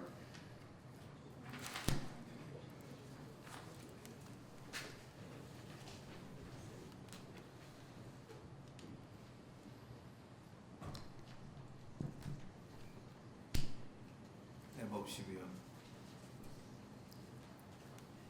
That item passes with 4 yes votes and 1 abstention from Scales. Oh, Ms. Clerk, is that correct? Would this be an ordinance? No, we're dealing with zoning ordinance. Still, even with with our code, Mayor and Council. Okay. Okay. So we're in order. Thank you. That item passes. Next case, please. Thank y'all, I appreciate it. Thank you. Item 2. An ordinance to further amend the zoning district map of the city of Birmingham, case number GAC 2015-1. Change zone district boundaries from CO&I office and institutional district to R3 single-family district filed by the owner, Habitat for Humanity, for the property located at 7824 Second Avenue South, situated in the southwest quarter of Section 11, Township 17 South, to the west in the hearing officer part. This is second reading. Thank you, Mr. Clerk. Ms. Gambrell, will you please present the case at this time? Yes, sir. This is case ZAC 2015-1. The proposed use is a request for rezone subject property from CO&I to R3 so that the applicant can construct 2 new single-family detached homes. The subject 0.37-acre property is located at 7824 2nd Avenue South, Southeast Lake neighborhood. The property is mostly surrounded by single-family homes, zoned R3. Northeast of the subject property is zoned O&I, Office and Institutional District. The applicant's proposal comply with R3 zoning district regulations. The subject property is located in Southeast Lake Historic District and therefore may be subject to some requirements from Design Review Committee. The city's long-range land use plan identified the property for mixed-use low density, and therefore this proposed rezoning is consistent with the plan. The applicant met with the Southeast Lake neighborhood at a regular scheduled meeting on January 26, 2015. The project was approved 28-0. At its regular scheduled meeting on February 17, 2015, the Zoning Advisory Committee voted to recommend the approval, and the Planning and Zoning Committee and City Council voted to approve this case, or to recommend this case at its regular scheduled meeting on February 24, 2015. Thank you, Ms. Gambrell. We need a motion to bring this item forward. So moved. Second. That's been moved by Rafferty, second by Abbott. So this item is on the table at this time. This item is a public hearing. Is the applicant present to speak to this item today? Please come forward and state your name and address for the record and share with us your project. Charles Moore with Habitat for Humanity. Our address is 4408 Lloyd Nolan Parkway in Fairfield. As was already stated, we went to the neighborhood meeting. It was unanimous vote there. It's been unanimous all the way through. This is really there was some quirk or something where this went back to some original zoning. It had residences on it, and we're just putting it back like it was, basically. I'd be happy to answer any questions. Thank you, sir. Is there anyone from the public to speak for or against this item at this time? This item is a public hearing. Anyone to speak for or against this item at this time? Seeing none, any council members like to speak to this item? Yes, sir. Councilor Rafferty. Yeah, just briefly, I'm in support of this item. I know the piece of property well in my district. I was just surprised to see it. And I was trying to find contact information for Habitat for Humanity on this property so that I could get more information on exactly what's going on over there with as far as the development's concerned. I'd just like to be engaged in the process. So. Thank you, Councilor Rafferty. Thank you. Any other council members to speak to this item? Councilor Abbott. Yeah, and the only thing I wanted to say is anytime anybody wants to come and rezone a piece of property to residential, I'm going to be in favor of it. We need more people who want to build residence and want to live in the city of Birmingham. So if you live in a piece of property that's zoned multiple family or commercial and you want to rezone it to R2, 3, 4, 5, whatever, E1, I'll be in favor of it because we need good residential development and good residents living in those homes. Thank you. Thank you, Councilor Abbott. Any other discussion at this time from the council? Seeing none, we're ready for the vote, Mr. Clerk. Voting should be up. That vote should be up. The item passes unanimously. Mr. Pro Tem? Yes. I just want to take this opportunity to thank Charles and everyone over at Habitat for Humanity for entering into a partnership with the city of Birmingham to demolish a lot of our dilapidated homes in the community. That's going to be a jump start to the RISE program and the land banking program that without them it would take us much longer to do some of those things. So Charles, thank you and everybody over there. Thank you. Thank you, Charles. Next item, Ms. Clerk. Should be item 3. Same page. A resolution relative to the application of Chandra Tucker for an off-premise beer and wine license to be used in First Avenue Marketplace, 5305 First Avenue North, Suite A, Birmingham, and hearing officer reports. Thank you, Mr. Clerk. Do we have a motion? I move approval. Okay, that's been moved by Abbott, second by Parker. This item is a public hearing. Council Rafferty? Actually, before it was presented, I was actually gonna ask that it be deferred 1 week for some information that was on here because the reports were submitted last minute. And I'd just be more comfortable if Counselor Hoyt was here to, delayed, I'm sorry, wrong word, delayed 1 week for Counselor Hoyt to conduct this public hearing. Okay. Do we have a motion Well, we already have a motion before us. to delay? Mr. For Pro the Tem. delay. Oh, I'm sorry, motion to delay. Okay, put Mr. Pro Tem to speak Okay. to the motion. Yes, Councilor That Scales? needs to be, the companion item is 4, Counselor, so it needs to be 3 Mhm. and 4. Correct. Ms. Clerk, does that need to be read into the record before we, You want me to read? I can't. oh, please do. Thank you. Item 4, a resolution relative to the application of Shonda Tucker for a lounge retail liquor class 2 license to be used at First Avenue Package Store, 5305 First Avenue North, Suite B, Birmingham, and hearing all supporters. Thank you, Ms. Clark. If I could amend my motion to delay this items 3 and 4 for 1 week. Second. That's been motion made by Rafferty, second by Scales for the delay. Councilor Abbott would like to speak to the motion. Well, my question is, I noticed that none of the public safety items have a recommendation. It's all no recommendation. So did none of this stuff come to committee?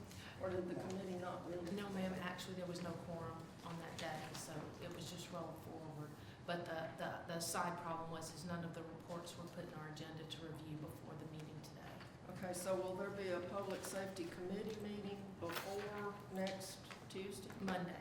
Monday. Oh, okay, okay, so the 1 week delay. Please, at this time. 1 week delay. We have a motion on the floor. Ready for the vote, Ms. Clerk? Voting should be up.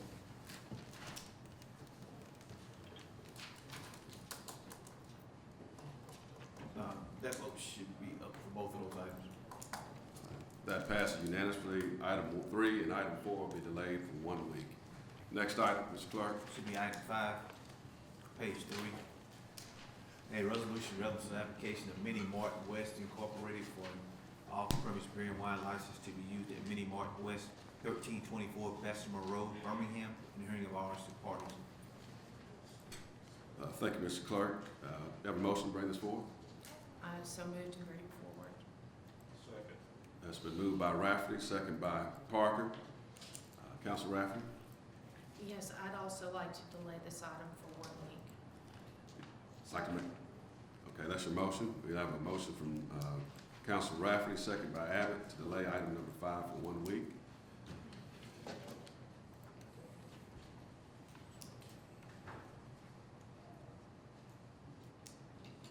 Voting should be up. Ready for the vote? Ready? Councilman Parker. Thank you. That vote should be up. Pro Tem. That item passes unanimously. That item will be delayed for 1 week. Next item? Item 6, a resolution relative to the application of Thomas Mart Incorporated for an off-premise beer and wine license to be used at Thomas Mart, 1101 Bankhead Highway, West Birmingham, in the hearing of all interested parties. Thank you, Mr. Clerk. Do we have a motion to bring this forth? I so move. Second. That's been moved by Rafferty, second by Parker. Councilor Rafferty? Yes, I'd also like to move for a 1 week delay on this item. Second.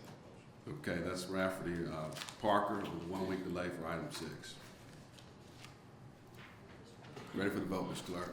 Okay.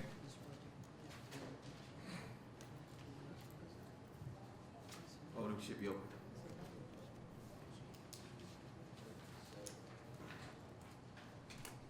Councilman Scales. That vote should be up, Mr. Chair. That passes for a 1 week delay for item 6. Next item, Mr. Clerk? Okay, 1 second. Here should be item 10, which is on page 4.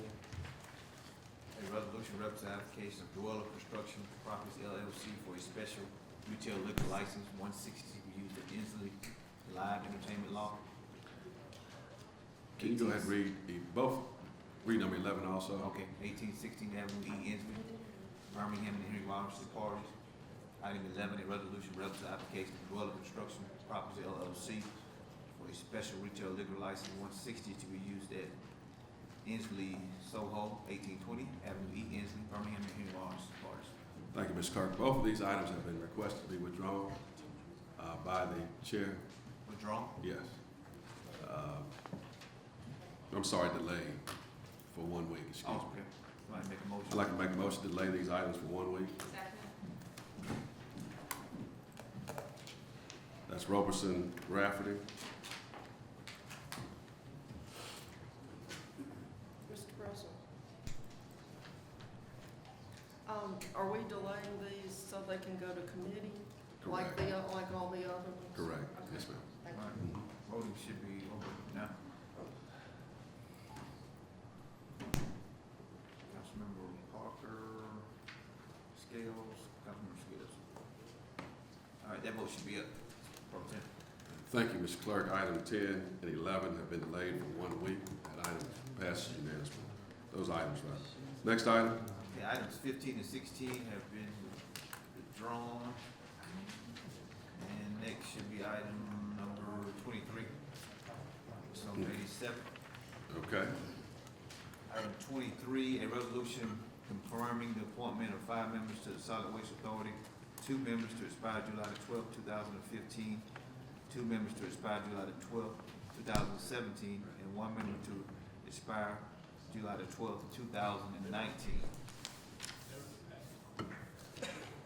And I have the names. Okay, thank you, Mr. Clerk. We will read those names into the record for us, please. We have Sherry Nielsen replacing Mr. Jarvis Patton, expiration 2017. We have Ray Clark replacing Charlie Williams, expiration July the 12th, 2015. The Reverend William Clay replacing Councilor William Parker, July the 12th, 2015. Councilor Sheila Tyson replacing Aldous Gunn, July the 12th, 2017. And Dr. Fogg, is that correct? Okay. Fuad. I just saw it twice, that was all. Replacing Sandra Scott. That's his name. Okay, I see now. Expiration date July 12, 2019 for him. We need a motion to bring this item forth and those names. So moved. Second, Rafferty Roberson. Any other names to be submitted? Hearing none, ready for the vote, Mr. Clerk. Okay. Voting should be open.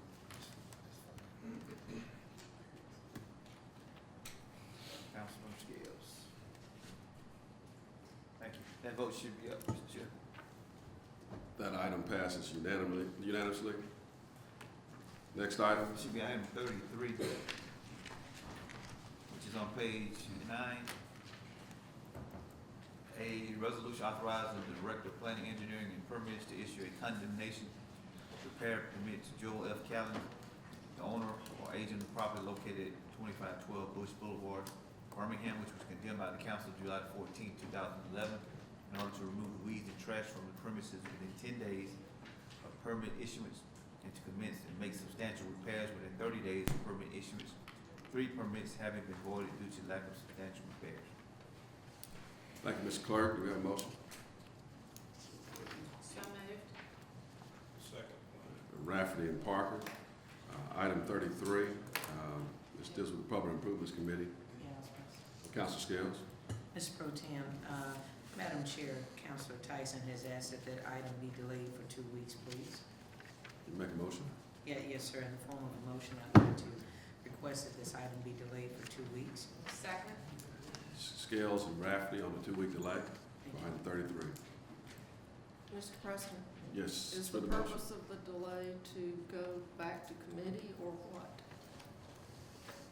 Well, let me get a little bit more clarity, because my understanding is that there was some information that needed to be gotten. There were some assurances that needed to be had. So I'm trying to give it enough time so it can go through the committee process, so that when this item comes back up, it can get a favorable recommendation. Okay, so it never went to committee, it just got on the Well, agenda? my understanding, it did go to committee, but there were still some outstanding issues concerning the item. So the chair just wanted to delay the item for 2 weeks until she can get the information that she requested. Okay, thank you. Yes, ma'am, you're welcome. Ready for the vote, Mr. Clerk? Voting On the should be delay. up.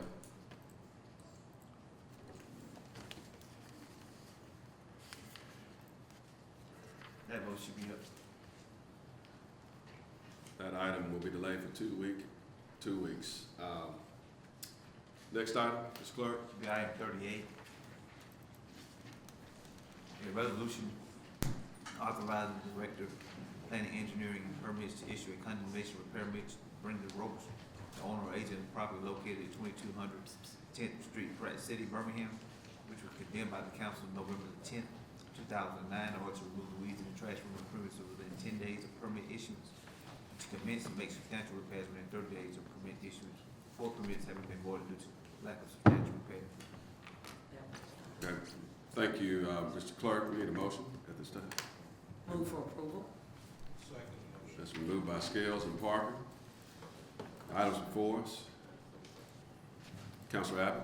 Yeah, now, our limit on permits is 4, and after 4, that's the end of the line. So, my question is, are there any, I notice there's no recommendation from the committee. Who's on that committee besides Councilor Tyson? Myself and Councilor Hoyt. So, did this come to the committee? I can't speak to that, to be honest with you, ma'am, but from indication from Councilor Tyson's staff, yes, it did.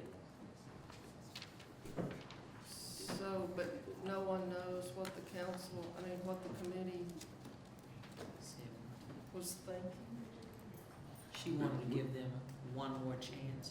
Okay, so according to staff, Councilor Tyson wanted to give them a license, a permit rather, to be granted, to give them one more opportunity to get this property in order.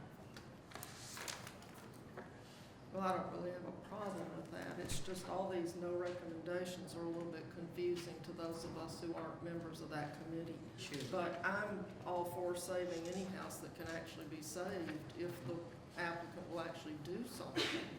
But I would think one more would be the end of the line. Sure.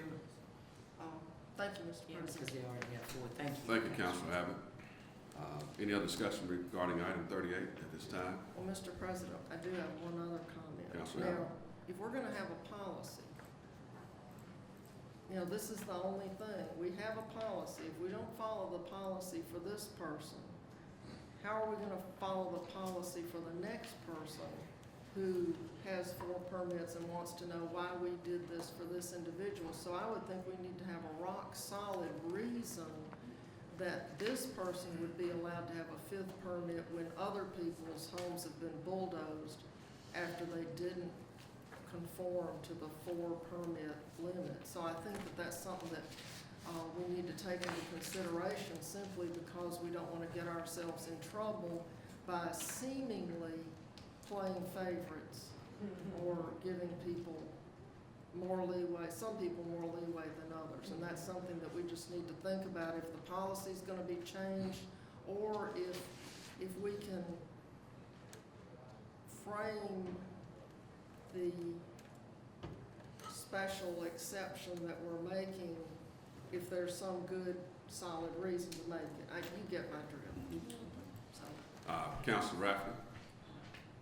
Yeah, and during pre-council, I had requested a report because my other, besides us having a policy, although my policy personally, when I'm coming to the dais, is I'm looking for only 3 permits, is also the time frame. And this property was condemned in November 10, 2009. So that's almost 6 years that it's been sitting like this.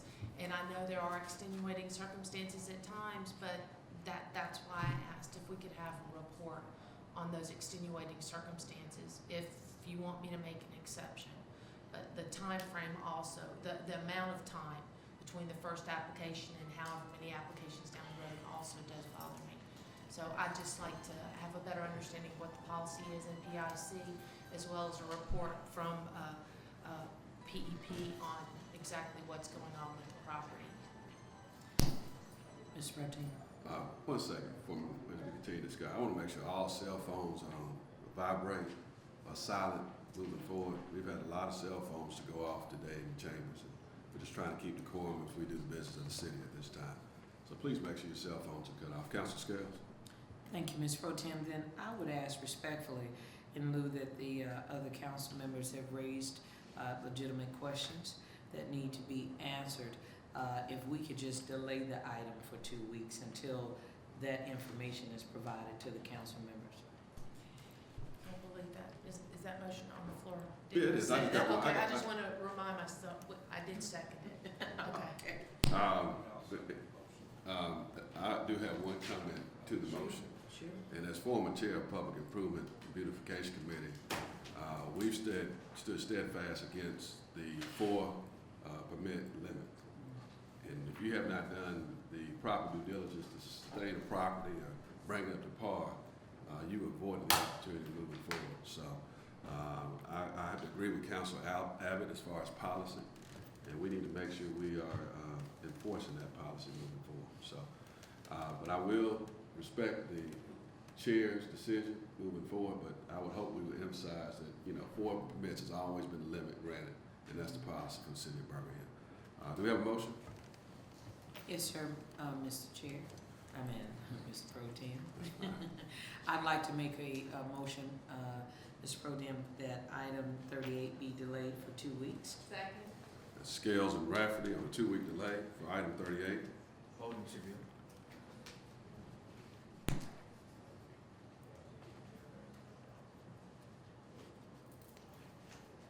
That motion should be up. That item will be delayed for 2 weeks. Next item, Mr. Clerk. Should be item 46. That's one addendum item? Yes, sir. Okay. A resolution approving the following advance expense account. April Odom, Director, Mayor's Office, New York City, New York, $1,939.26. May the 17th through the 20th, 2015, to attend the Birmingham Business Alliance Fly-In Media Tour. Thank you, Mr. Clerk. Do we have a motion to bring this item forward? So moved. Second. That's Rafferty and Parker. Any discussion? Seeing none, ready for the vote. All right, 1 second. All right, voting should be open now.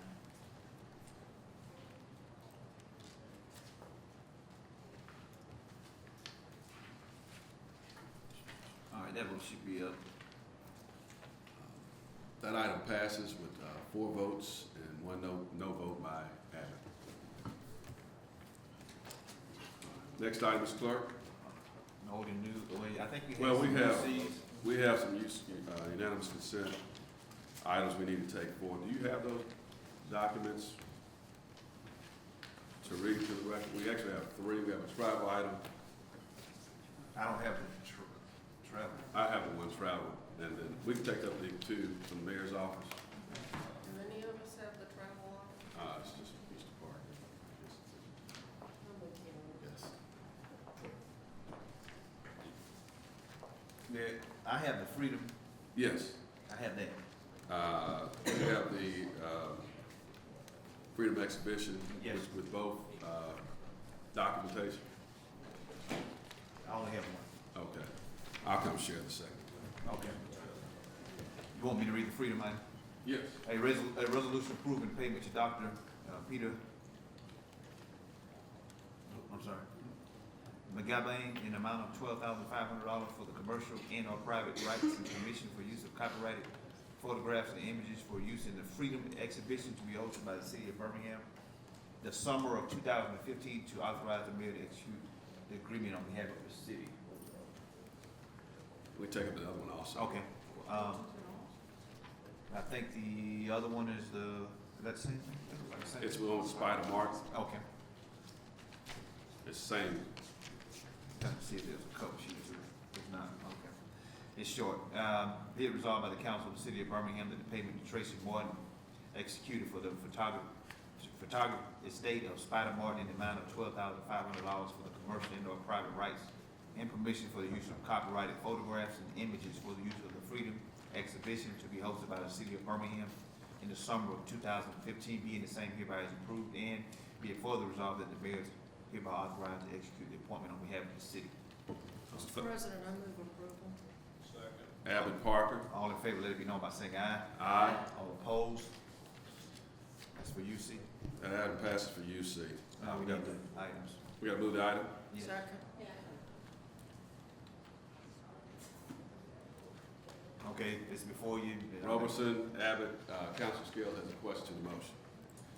Yes, sir. Is this item in regard to this, Tracy Martin?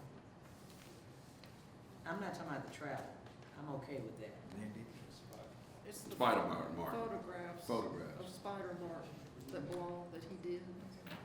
No, I get that, ma'am. But I had a question about that because this in regard to the Freedom Exhibition, so are these photos that obviously we're paying for photos. If somebody can just, can come before me, I know. This came before our Budget and Finance Committee yesterday. Is anyone can speak to this item? Okay. Then you want to table it in, Mr. Pro Tem? I know Ms. 2 My minutes. understanding, Ms. Rotan was We're right there. in the in the vote back. right now, Council Scales. Okay, yes, sir. So do we want to delay our vote while we? What's the process, Mr. Clerk? I mean, table it. I was asking All right. for it to be So tabled. you have a motion, Council Scales, to table the Yes, item? sir, I'd like for this item to be tabled, please, sir, until we can get this information I'm asking for. Both items, correct? Both. You want both items? No, sir, I'm okay with it. Okay, both of them, They're they're together. companion They're together, items? they're companion Okay, items. then both items, sir. Yes, sir. Do we have a second? All in Okay. favor, let it be known by saying aye. Aye. All opposed? This item will be laid on the table. We have one more UC item for my favorite council member, Councilor Parker. William Parker's a travel item. Will be traveling to New York. Departure time is on April 19th. When's your return date? It's, the 20th, returning on the 20th to Clinton Global Meeting in New York. The total expenditure for travel is $1,575.64. I'd like to take this item as a UC item. At this time, do we have a motion? Second. All in favor, let it be known by saying aye. Aye. All opposed? Move the item. Oh, you knows. All in favor, let it be known by saying aye. Aye. All opposed? You heard me. No. I held my nose and I voted yes. Okay. Councilor Abbott. Clinton Global is going to send Mr. Parker's district a whole bunch of money, and I'm still waiting on it. All right, that item. We have an announcement coming. Point It's 12 o'clock. I have faith. We have something going on right now at 12 o'clock. Point of order. Let's get back to the business. Thank you. That item passes. Next item of business, Mr. Clerk. Should be old new business or request for speakers. At this time, we'll make a motion for the speakers. Mr. Pro Tem. Do you have a second? Second. All in favor, let it be known by saying aye. Aye. All opposed? All right, first speaker, Mr. Clerk. Freddie Jones.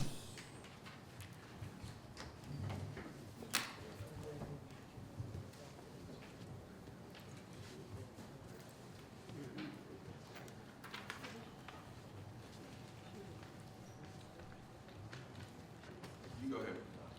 Good morning. Morning. My name is Freddie Jones II.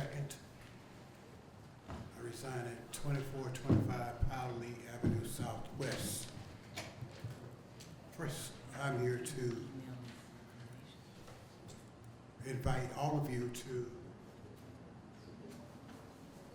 attend the 40th Memorial and Tribute Anniversary of the Vietnam veterans. As most of you know, that I was there for about 9.5 years,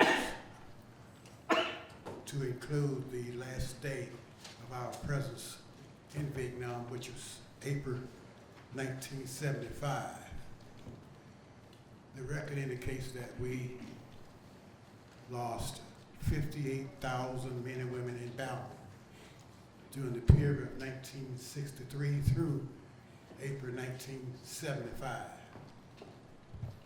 We at the Vietnam Veterans Association, a non-profit organization, will be in remembrance of those 58,000 veterans. At Saturday, April the 18th at George Ward Recreation Park. You have I think you have a program that has been passed out to you, consists of a 30 to 40 minute program. This would be our 5th year. And I urgently request all of you to consider taking time out, at least one time, to come out and meet the widows, spouses, and dependents of those veterans who we're paying members to. And lastly, I want to thank the mayor and this council for an excellent job in securing housing for the homeless citizens of this area, particularly the homeless veterans. I want to make this clear. All veterans is not receiving any type of financial compensation, as most people think. We follow most of the veterans, I would say 80% that you see, it's just like a regular citizen providing for their homes. Their condition of lives falls in the same category as normal citizens, which involve payments of electric, gas, et cetera, et cetera. We had quite a few veterans that came to our office and indicated that they was very appreciative of the city of Birmingham providing shelter for them during the difficult days. And I would like if we could extend that type of interest throughout our community, particularly in our community centers. And I'd like to invite all of you again to come out and join us on April the 18th, Saturday, this coming Saturday at George Ward Park. Mr. Jones, I ask you to wrap up for me, please. I'm finished. Okay, thank you so much. Thank you. Appreciate your service. Thank you. Next speaker. Olivia Thompson. Please state your name and address, and you will have 3 minutes to address us. Good morning, my name is Olivia Thompson. I live at 325 12th Street, Southwest Birmingham, Alabama. I'm here from last year. I came complaining about our secretary doesn't live in our neighborhood. I noticed in February, you recalled the election for North Pratt to have an election because the lady didn't live in the neighborhood voted for someone. Well, I had said that from the jump, if you let someone hold office don't live in your neighborhood, you have people vote out of your neighborhood. It happened. Well, we had Mr. Pat came to our neighborhood meeting. He saw our secretary. She does not live in our neighborhood, and the mayor, after the mayor said, if she doesn't live in there, we will have her removed effective immediately. Well, she's back in the seat this year. You know, it's out of order. If you're gonna stop one, stop it all. And you recall the election in February for North Pratt because someone voted and didn't live in the neighborhood. But what about the person that is an officer and don't live in the neighborhood? Now that doesn't make sense. You're gonna follow the rules all the way around, or don't follow them at all, because it's gonna happen again and again and again, all the way around. This doesn't make sense. I mean, I come before the city, I come before, let the mayor know, the city council, you have rules, but you don't follow the rules unless it fits your agenda, and that's not good for the people. That says something bad for the citizen. You got the rules, but you're not following them, but they make an exception for other people. That's not good. Thank you. Thank you. Next speaker, Mr. Clark. Clayton. Please state your name and address for the record. You have 3 minutes. Excuse me. Good morning. How you doing? Good morning. Good morning. I'm here for another reason today. I'm here to thank the mayor, and I wanted to thank Marcus, our councilman, but he's out of town, so I still say give thanks to him. This is in reference to, I'm like you, I don't want to get full, because I'm finna get full with it right now. This is in reference to the award that was given to the geriatric lady, Leora Holcomb, which turned 100 years old. My thing was, everybody was happy. We was excited. But to present those awards on that extravagant day of a lady that has been through the ringer to me. No one else said anything, it was just me. Everybody else, because they are not into what I'm into, which is my family. But no one was there to present this award to her. The proclamations or whatever it was, because I was just sitting there looking, I was looking for somebody, you know, to present this to her, because she has been through, she has history. And I had given Council Marcus, the picture where I went to the archives to get that neighborhood from the brickyard to show him the neighborhood that which she lived in before she moved to in the Ridge. So my thing is, do you think that we should have someone to present an award like that to a person that has lived 100 years? Do you think we should be reading that proclamation, award, or whatever they gave her? Do the family should do it, or should somebody from the council? Because she would have loved to just see someone that she has been through the struggle to see them, to know that they have a rise. And that just hurt my heart because I just knew someone was going to be there. So I'm just wondering, what could we do to make sure that the next time a person that lives to get 100 years old, that we have someone from the office, secretary or assistant or someone to present this award. That hurt my heart because I love this city. I moved back to this city. I talked to Mr. Patton. I wanted to do a lot for this city, but but I'm still working at it. So that's what I wanted to say. I mean, I got a little nervous because it was very touching to me. Thank you, Ms. Clayton. Next speaker. Christina, can't read the last name. Rocky. Okay, Christina. 2512 Bush Boulevard. Okay. Cedric Hatcher. Please state your name for the record, address, and you have 3 minutes. Good morning, my name is Cedric Hatcher. Good afternoon. Residing at 2300 5th Avenue North of downtown Birmingham. Good morning to the mayor and the city council. You know, as I was sitting there, I said, bro, Sid, what about your notes? You ain't got your notes with you this morning. You ain't studied or nothing. And I was reminded why I ain't have to study this here. My subject gonna be a little churchy this morning for my 3 minutes, y'all. I'm gonna talk about one name. One name. J-E-S-U-S. That's all I come down and talk about this morning. In a time where everybody wanna be political correct, who gonna be biblical correct? Who gonna be biblical correct? You know the name I'm talking about right now, standing here. He was rejected in Nazareth. Y'all heard the story. I'm in Matthew 13, verse 57. You remember they said this can't be the king. This Mary and Joseph's son. This a cobbler's son. This can't be nobody. This ain't the Messiah. This ain't your provider. You know what I mean? Why talk about Jesus, y'all? Because he clothed you in all this kind of stuff. We just don't talk about him no more today, y'all. With all this stuff going on. I could talk about the police killing that young man. That's okay too, that was deep right there. I can talk about Alabama and Auburn, I can talk about my pastor, I can talk about my church, but when I woke up this morning, he told me to go talk about Jesus. Let your message today be about Jesus.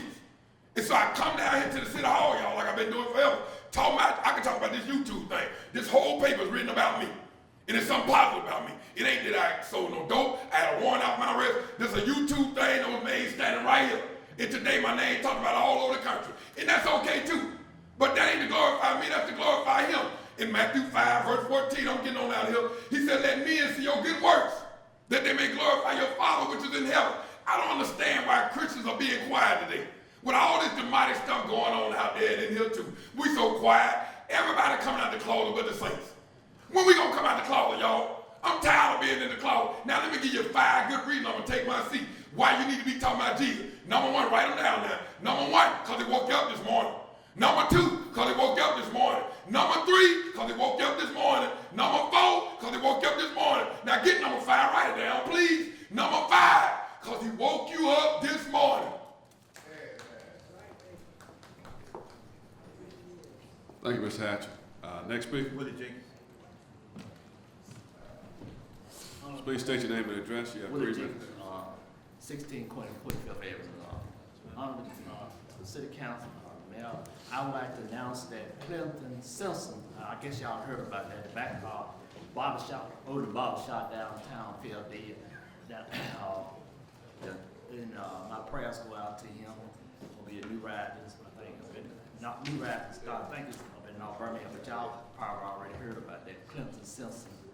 And Henrietta, my prayers go out to Henrietta Monday, one of my relatives, Mr. Parker, stayed in Collegeville, and it's gonna be at Fairmont Northside Church of God, Saturday at 11 o'clock.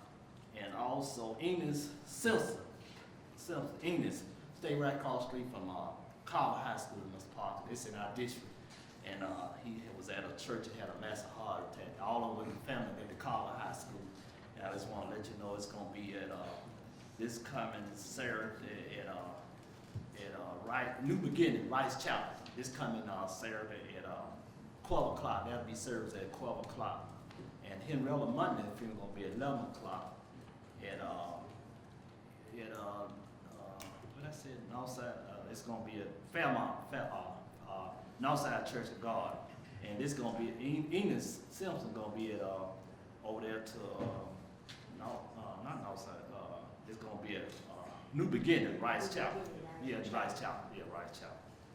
And also, I would like to announce that Men of Prayer will be at Brewer, City Council, and then all y'all to come at Brewer Baptist Church this coming Sunday at 3 o'clock, right down the street on 8th Avenue.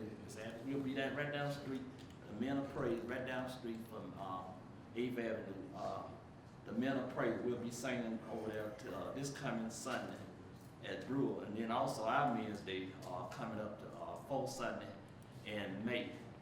And we still looking for the Carver High School, mighty Carver High School. My prayer, proud of Coach Jeff went to the Hall of Fame. He gonna have something else coming up pretty soon. We'll let y'all know. I don't know when it's gonna be, but it's coming up pretty soon. Also, I would like to say happy birthday to Gail Rosto, one of my church members. Be celebrating her birthday coming up, her 60th birthday coming up pretty soon. And I like to say, throw my shout out to Princeton out there, Princeton Valley Reservoir Center. Gail, she graduated from me from Carver High School. And I like to say happy birthday to her and hope she have many more. And my prayers go out to all the Vixens, got the thing happening in Jerome. Also Jerome Graham, Carver High School, the mighty Carver High School. He graduated from Carver. We had the service last week. And also one more, Miss Avery. Everybody know Miss Avery. Miss Avery, she taught at Cusson Elementary School. And my prayers go out to her. Thank you, Mr. Jenkins. Next speaker. Barbara We got, Brown. actually, we call it both of them, if they were speaking on the same topic. Milton Brown, Barbara Brown. They gone? Okay. Next speaker. Tina Kay. Good morning. My name is Tina K. Hughes, and I live at 1300 46th Street, Ansley, in Bellevue Heights. I am the NAACP Health Coordinator for the entire state of Alabama, but most of y'all know me as the sickle cell lady because I live with sickle cell disease, and I'm a national sickle cell advocate. On this coming Saturday, we were going to kick off a campaign to try to get 50,000 African Americans to donate blood by the end of the year. And this is just in remembrance and celebration of Bloody Sunday. And just as some of the other speakers earlier talked about selfless acts of love, labors of love, if we don't have blood in the blood banks, some of us won't be alive. That would be me. I wouldn't be standing here if there was not blood in the blood banks. A lot of people don't know that 37% of the population is eligible to give blood. Only 10% actually give blood. Less than 1% of that 10% are African Americans. When it comes to donating blood, the genetics need to line up. Meaning, in layman's terms, most times, a Black people's blood that is donated needs to come to another African American, Caucasian to another Caucasian, just so there are no complications and there are no rejections of the blood when the person that's receiving the blood receives it. And I've had complications before with bad batches of blood. So we've actually canceled the kickoff celebration because of the storms that are supposed to happen this weekend. I don't want nobody's child because high schools were coming out to compete against each other. Ramsey, Huffman, Holy Family, Woodlawn, and Carver. And most of the bands that were going to participate in the DJs were like, we're not playing in the rain. So what we've decided to do is to send the blood buses to the high schools because that's what they're used to doing anyway. And when I spoke with most of the principals, that's what they're used to anyway. So what we'll do is the high school that gets the most blood donated, and anybody can donate blood on behalf of the high schools. 95-7 will give them a party, a spring, before they leave school, in their gym party. And we're doing the same thing with civic adult organizations, civic, professional, and another kind of social organizations. And whoever wins, basically whoever gets the most blood donated with the adults, 98-7, will give them a party. So you'll hear more about this. I really want to challenge you counselors to, whenever you have something in your communities, to please bring the blood bus out.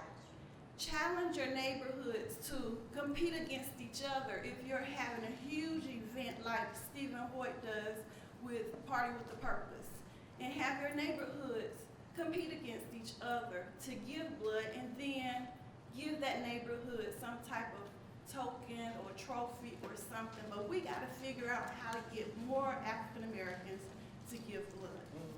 Thank you. Ms. Gale, I just want to say a few words, if you don't mind, real quick. I want to appreciate your advocacy for sickle cell, and you have done an outstanding job with your leadership, not only through your personal messages publicly, but also through social media. I see it often. If you will, can you let each council member know when you schedule for the buses to go to the high schools, and maybe we can support you in some form of effort in those endeavors, so we can go out and at least start building some awareness around our districts and those high schools in our districts. Okay. Okay? One last thing is the NAACP chapter here in Birmingham voted unanimously for me to author a resolution to present at the NAACP convention this year to make sickle cell disease a health initiative on a national level for NAACP. So hopefully that will pass, and sickle cell disease will stop being the orphan disease that it is, and get the attention and the research and all of the things that it's due and that the patients like me need. Okay. Thank you. Thank you so much. Love you. Next speaker. Joseph Clark.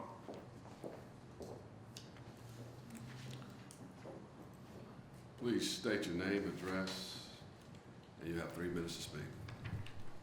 My name is Joe Clark. I live at 1117 Meadow Drive, 35242, and I'm the executive director for a nonprofit organization, Joseph's House Incorporated. It's not named for me, it's actually named from a biblical character in the Bible that we all know named Joseph, who took, he was in an unfortunate situation and ended up with it all. And that's what we do at Joseph's House. We take children that has misfortune, and try to place them in a situation where they have their advantage. Just a few things. I'd like to thank you all for having me today, and Pastor Councilman Hoyt invited me today in his absence. We've done a lot of things throughout the city. We are currently at Bush Middle School, where we mentor over 100 and something kids every week. We've done over 8,000. I have documentation for all of this. You should have a brochure that would help you and help me expedite this. I requested that you would have a brochure. And I am a little nervous, and I do speaking all the time, I don't know why, so I'm just letting it go out there right there. Okay, but we do have an event coming up. It's to culminate the things that we've done at Bush, but we open it up, we partner with 95.7 Jams, we're opening it up to all the girls in the city of Birmingham. That's on May the, and my wife gave me good notes, May 13th, I'm sorry, May 24th, and then we have one for the boys on May 13th. The one for the girls at Alabama, at the Museum of Arts, and the boys is on the 13th.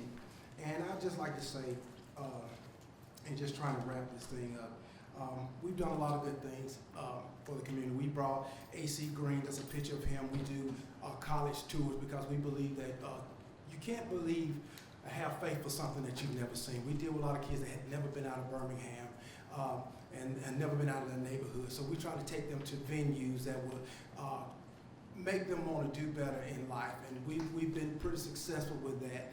And we partner with businessmen. We've had AC Green, and most recently we had Andre Smith from the Cincinnati Bengals. But I'm not name dropping, but this is the most important thing. I just want to tell you the most recent success story, because it's, you know, a lot of people ask me how do you measure the success of a program. And we were at a school, I won't say the school, and I asked the question because we do things before school, and prayer is legal during then, and we asked the little boy, if there could be anything done for you, what would you want God to do for you? And people were saying all kinds of things, and this little boy, he's very small in stature. He said, I want somebody to make people leave me alone and stop calling me stupid and stop calling me a dummy. And so now the room is full of businessmen, real macho men, and this little guy, you know. So we kind of get a little angry because we feel like he's being bullied. And so he said, I said, well, you know, I gave him the definition of a dummy. I told him what a dummy was. I said, if you don't fit those criteria, son, you're not a dummy. You're smart. You can do anything. Went on the long story. I said, and the next time those kids tell you that, he said, no, sir. He said, the kid's not telling me that. That's when I go home. That's when I go home and I go to my uncle's house, and everybody call me stupid and they call me dumb. When I try to get my homework and I don't know an answer, they call me stupid and they call me dumb. And I said, they will never have an opportunity to call you stupid and dumb anymore. I don't want you to remember because I brought Andre, I had a platform, my AC Green. I just want everybody to remember that nothing else, if this don't go off, that little Angelo, I got somebody to tutor him. He's doing something, I can't tutor him, I'm not smart enough to tutor him, so I'm not even taking credit for that, but we found someone to tutor. Ms. Clark, D'Angelo. wrap up for me. Yes, sir, and he's doing good, and he's even graduated, he's going to the next grade. That's great. So I just want to invite everybody out, and I just ask for your support in our endeavors. Thank you very much. Thank you. That's May 18th and May 24th, correct? Yes. Thank you so much. Thank you. Next speaker, Mr. Young, has left. Mr. Clerk, last speaker. Marvin B. Smith.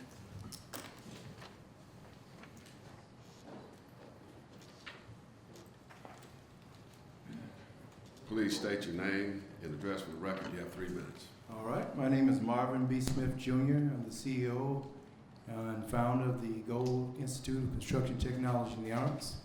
And I just wanted to share with you that we have made great progress at the school.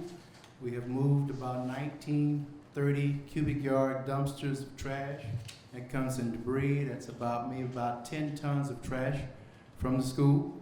We've had about 100 plus volunteers come. And also starting next week, also I wanted to make additional information. The volunteers have spent about 3,300 hours of cleaning up the school. Been working on it for about the last 4 or 5 months, and we're real pleased with our progress. We're almost done with the landscaping outside. We are cutting the grass. We did it on Sunday. We'll be doing it later on, and we plan on having an open house at the school on April 22nd through the 24th.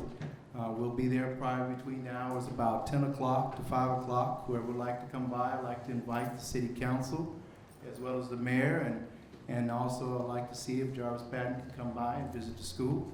But I also wanted to share with you this. This is a principal, was the first principal at the Bank School.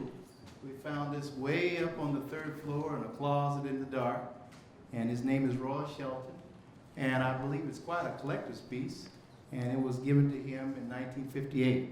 So we have collected quite a bit of items, not as many as we anticipated under the circumstances, but I'd like to welcome you to come down and visit. And we are really excited about where we're moving, and I'm making a lot of different contacts with various people at the time, and we're moving forward with the project. And I just want to thank you. If you would like to call, or we have, give me a call. My telephone number is area code 205-202-8072. And we're just really looking forward. I'd like to also thank Mayor Bell for giving me an opportunity to work there at the campus. And we put in a lot of hours, and we're looking forward for more support as we go along. Thank you so much. Thank you. Thank you.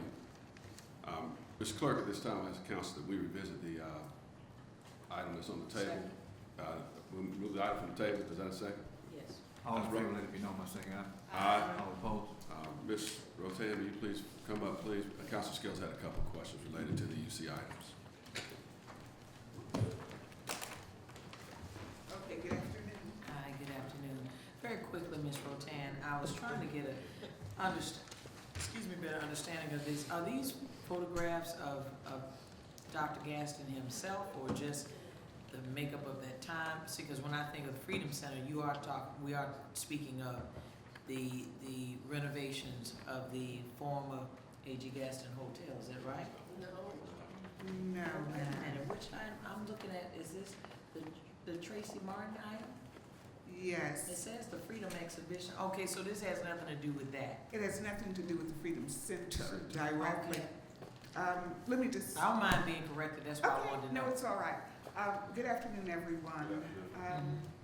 With great privilege, the city of Birmingham, in collaboration with the University of Alabama, is getting ready to host a blockbuster show, photographic show. It's the comparative civil rights photography of Spider Martin, segregation in Alabama, as compared with 50 photographs by Dr. Peter Mugabane, who was the iconic photographer of apartheid in South Africa. So we will be comparing 50 segregation photographs of Spider Martin with 50 highly iconic photographs of apartheid at the University of Birmingham's new Institute for the Visual Arts. That's what those items are about. In addition to the exhibition, as a part of our discussion with Dr. Peter Mugabane, who has written over 21 books on South African apartheid, we are doing this in conjunction with celebrating the 50th year anniversary of the Voting Rights Act. So the exhibition will show from June 4th until August 8th. August 7th, of course, was when the Voting Rights Act was passed. To say the least, Dr. Mugabane is thrilled that we are doing a comparative photographic exhibition, as is UAB.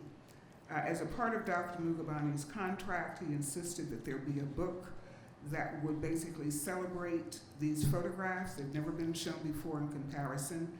And so the mayor will be writing a foreword. I have a prototype of the book here, the Freedom Exhibition. Mugabane's pictures on the front, Spider Martin on the back, and we are literally going through scores of photographs and comparing the similarities between racism as it was practiced in both countries. And we're also ending on a high note of reconciliation that was the result of freedom fighters in both countries. That's what those two items are about.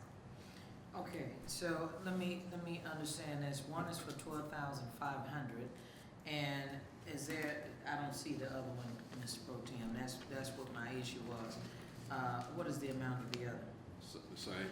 They're the same. Oh, okay, so it's $25,000. Yes, yes. Okay. And I see that this is coming out of this year's budget. What account is that? If not you, Ms. Rotan, I know you don't know. Mr. Patton, you know? I think The mayor's, the grants match fund, I think Terry Burney has informed me. Okay, the grants match.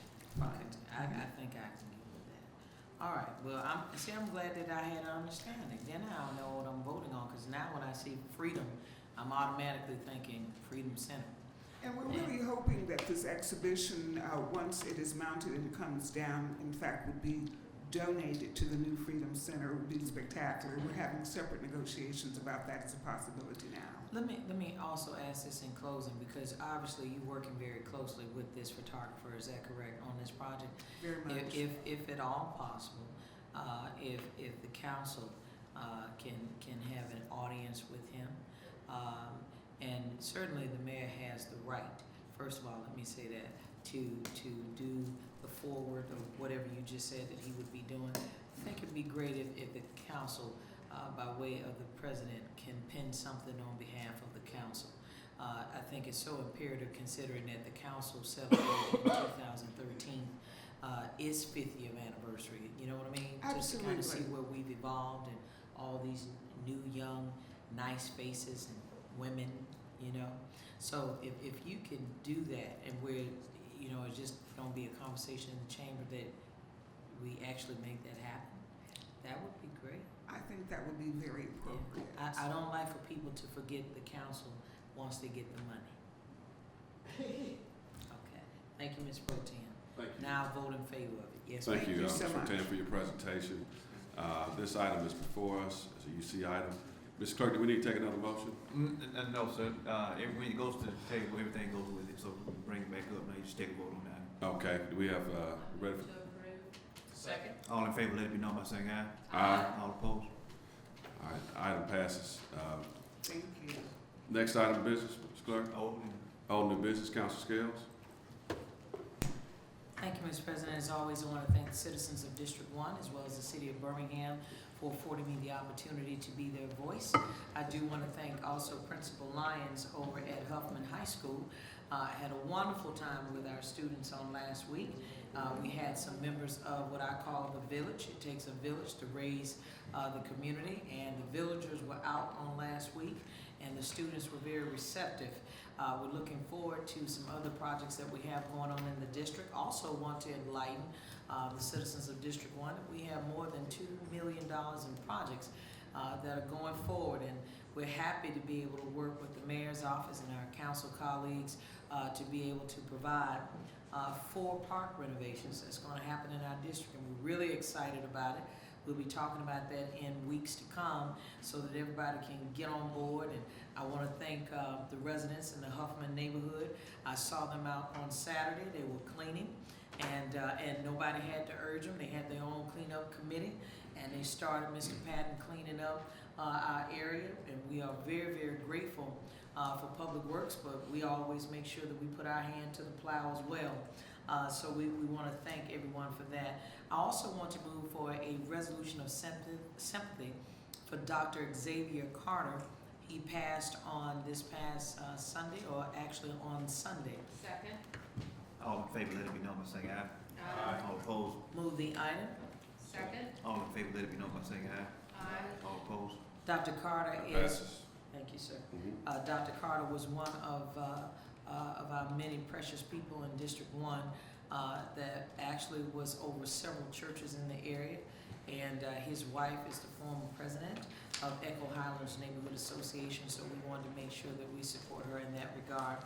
Also, we have neighborhood meetings, but I do want to make mention of a homeowners association meeting tonight that's going to take place at Stonehenge, the Stonehenge Homeowners Association, and they will meet at the East Police Precinct. So I wanted to make sure that I made mention of that as well.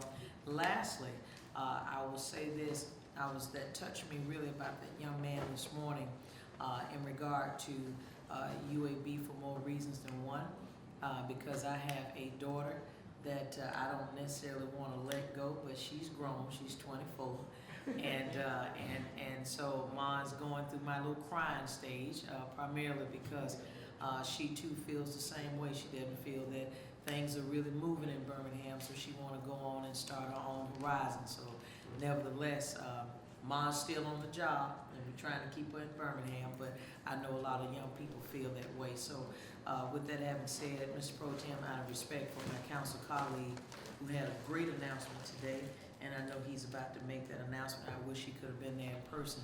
I do believe that we should pay honor to where honor is due, and Mr. Parker's doing great work over there with the EPA, and so Mr. Parker, without further ado, Mr. Pro Tem, I'll yield my time as you deem necessary. Thank you, Councilor Scales. We'll go ahead and let Councilor Parker make his announcement at this time. Councilor Parker. No, before that, the park board will be meeting on Thursday at 4 o'clock at Botanical Gardens. And that's a switch from tomorrow, but it's going to be on Thursday. But also there is an event going on at Boston State now with the EPA and also I think the City of Birmingham in a collaborative effort on an agreement between memorandum of understanding that's going to be signed between all the parties. So that's going on right now at 12 o'clock. So I'll let the people at the event make that. But anyway, the regional administrators here, and I think the mayor and also Dr. Ward is participating in that event right now. So anyway, thank you. Thank you, Councilor Parker. Councilor Rafferty. Thank you. Tonight starts the 107 Days of Fitness kickoff at Hawkins Recreation Center. Everybody show up at 6 p.m. tonight to sweat a little bit. Birmingham Reads is this Thursday. Martha Gaskins Elementary School is the target, and I'll be reading to the 4th grade. Neighborhood meeting is Thursday, April 16th, Brown Springs at St. James Baptist Church at 6 p.m. Also, Ruffner Mountain, although the weather may not be conducive to this, will be sponsoring a bicycle parade and festival on April 18th at 9 a.m. They'll be leaving, I guess it'll be at Railroad Park in sync with the Darter Festival. So there will be prizes awarded for best costumes, bikes, and teams. And apparently there is a charge for participation in the parade, $5 for children and $10 for adults. For questions, you can contact Ruffner Mountain at 503-2316. I did want to say thank you to Maribel, Mr. Bittis, and actually Irondale Mayor Alexander, as well as Irondale City Councilor Donna Pike. Our districts border each other in the Roebuck Plaza subdivision off of Highway 11. And we had, yesterday, the final document was signed, an MOU cooperative agreement between the City of Irondale and the City of Birmingham to do some flood work out there, and the City of Irondale is paying the cost of materials, and the City of Birmingham is providing the labor force. So that's the second cooperative project we've got going on in District 2. Last but not least, actually the most important, this Friday, counselors, if you're not aware of the history concerning the Air National Guard in the City of Birmingham, you need to. I have the information to provide to you, but this Friday there will be a wreath laying at Forest Hill Cemetery over in the Woodlawn area for Pete Ray, who was Air National Guard who was killed during the Bay of Pigs. And his body was actually held by Castro for 18 years before it was returned to the United States for proper burial. Following that, and that starts at 3:30, following that there will be a meet and greet with speakers and a presentation on the Air National Guard's role, the full role in the Bay of Pigs, because we actually lost 4 pilots that day. That will begin at 4:30 at the Southern Museum of Flight, and I really hope that everyone takes a chance. If you cannot be there, ask me, and I will forward you all of the historical data if I haven't already, because it's a fascinating story. And the book is coming out soon, Counselor Abbott, as well. I know you've read some of the stuff, and I was just proofing the book before it went to the publisher this weekend. So it's a history I had absolutely no idea, but it does go back over 100 years. So thank you, Mr. President, or Mr. President. Mr. President. Thank you. Thank you, Councilor Rafferty. Councilor Abbott. Thank you, Mr. President. The next Budget and Finance Committee meeting and special called Economic Development Committee meeting will be Monday, April 27th at 4 p.m. in conference rooms D&E. Submissions are due on or before Wednesday, April 22nd at noon. So I'm going to repeat that one more time for the people who can't get their items in on time. It is April 22nd at noon. And we will be very appreciative of people who get their items in on time, because there is a lot of typing that has to be done. This is not an instantaneous agenda. So the last Friday, Bishop Heron Johnson celebrated his 95th birthday. His real 95th birthday was on Monday. And he is just an amazing man, and he was so happy. You know, it's nice to see someone so happy. Even though his birthday party lasted 3 hours, it was still a happy occasion. And also on Saturday, there was the multiple sclerosis walk at Regents Field, and of course the UAB spring football game, which was a lot of fun. And I guess the only bad thing that happened was I got sunburned, and I wasn't there as long as Councilor Rafferty, so I don't know what happened to her. This week on Thursday is Birmingham Reads. Of course, that's Better Basics. And I'm going to be a guest reader. The only thing I don't know is which school I'm going to be reading at, but I'm going to find that out before, before Thursday. And on 6 o'clock on Thursday, the 50th anniversary of Title I, Parent Volunteers Appreciation Month will be held at the Boutwell Auditorium in the exhibition hall, not in the auditorium itself. And on Saturday, the Gumbo Gala occurs, and it is a benefit for Episcopal Place.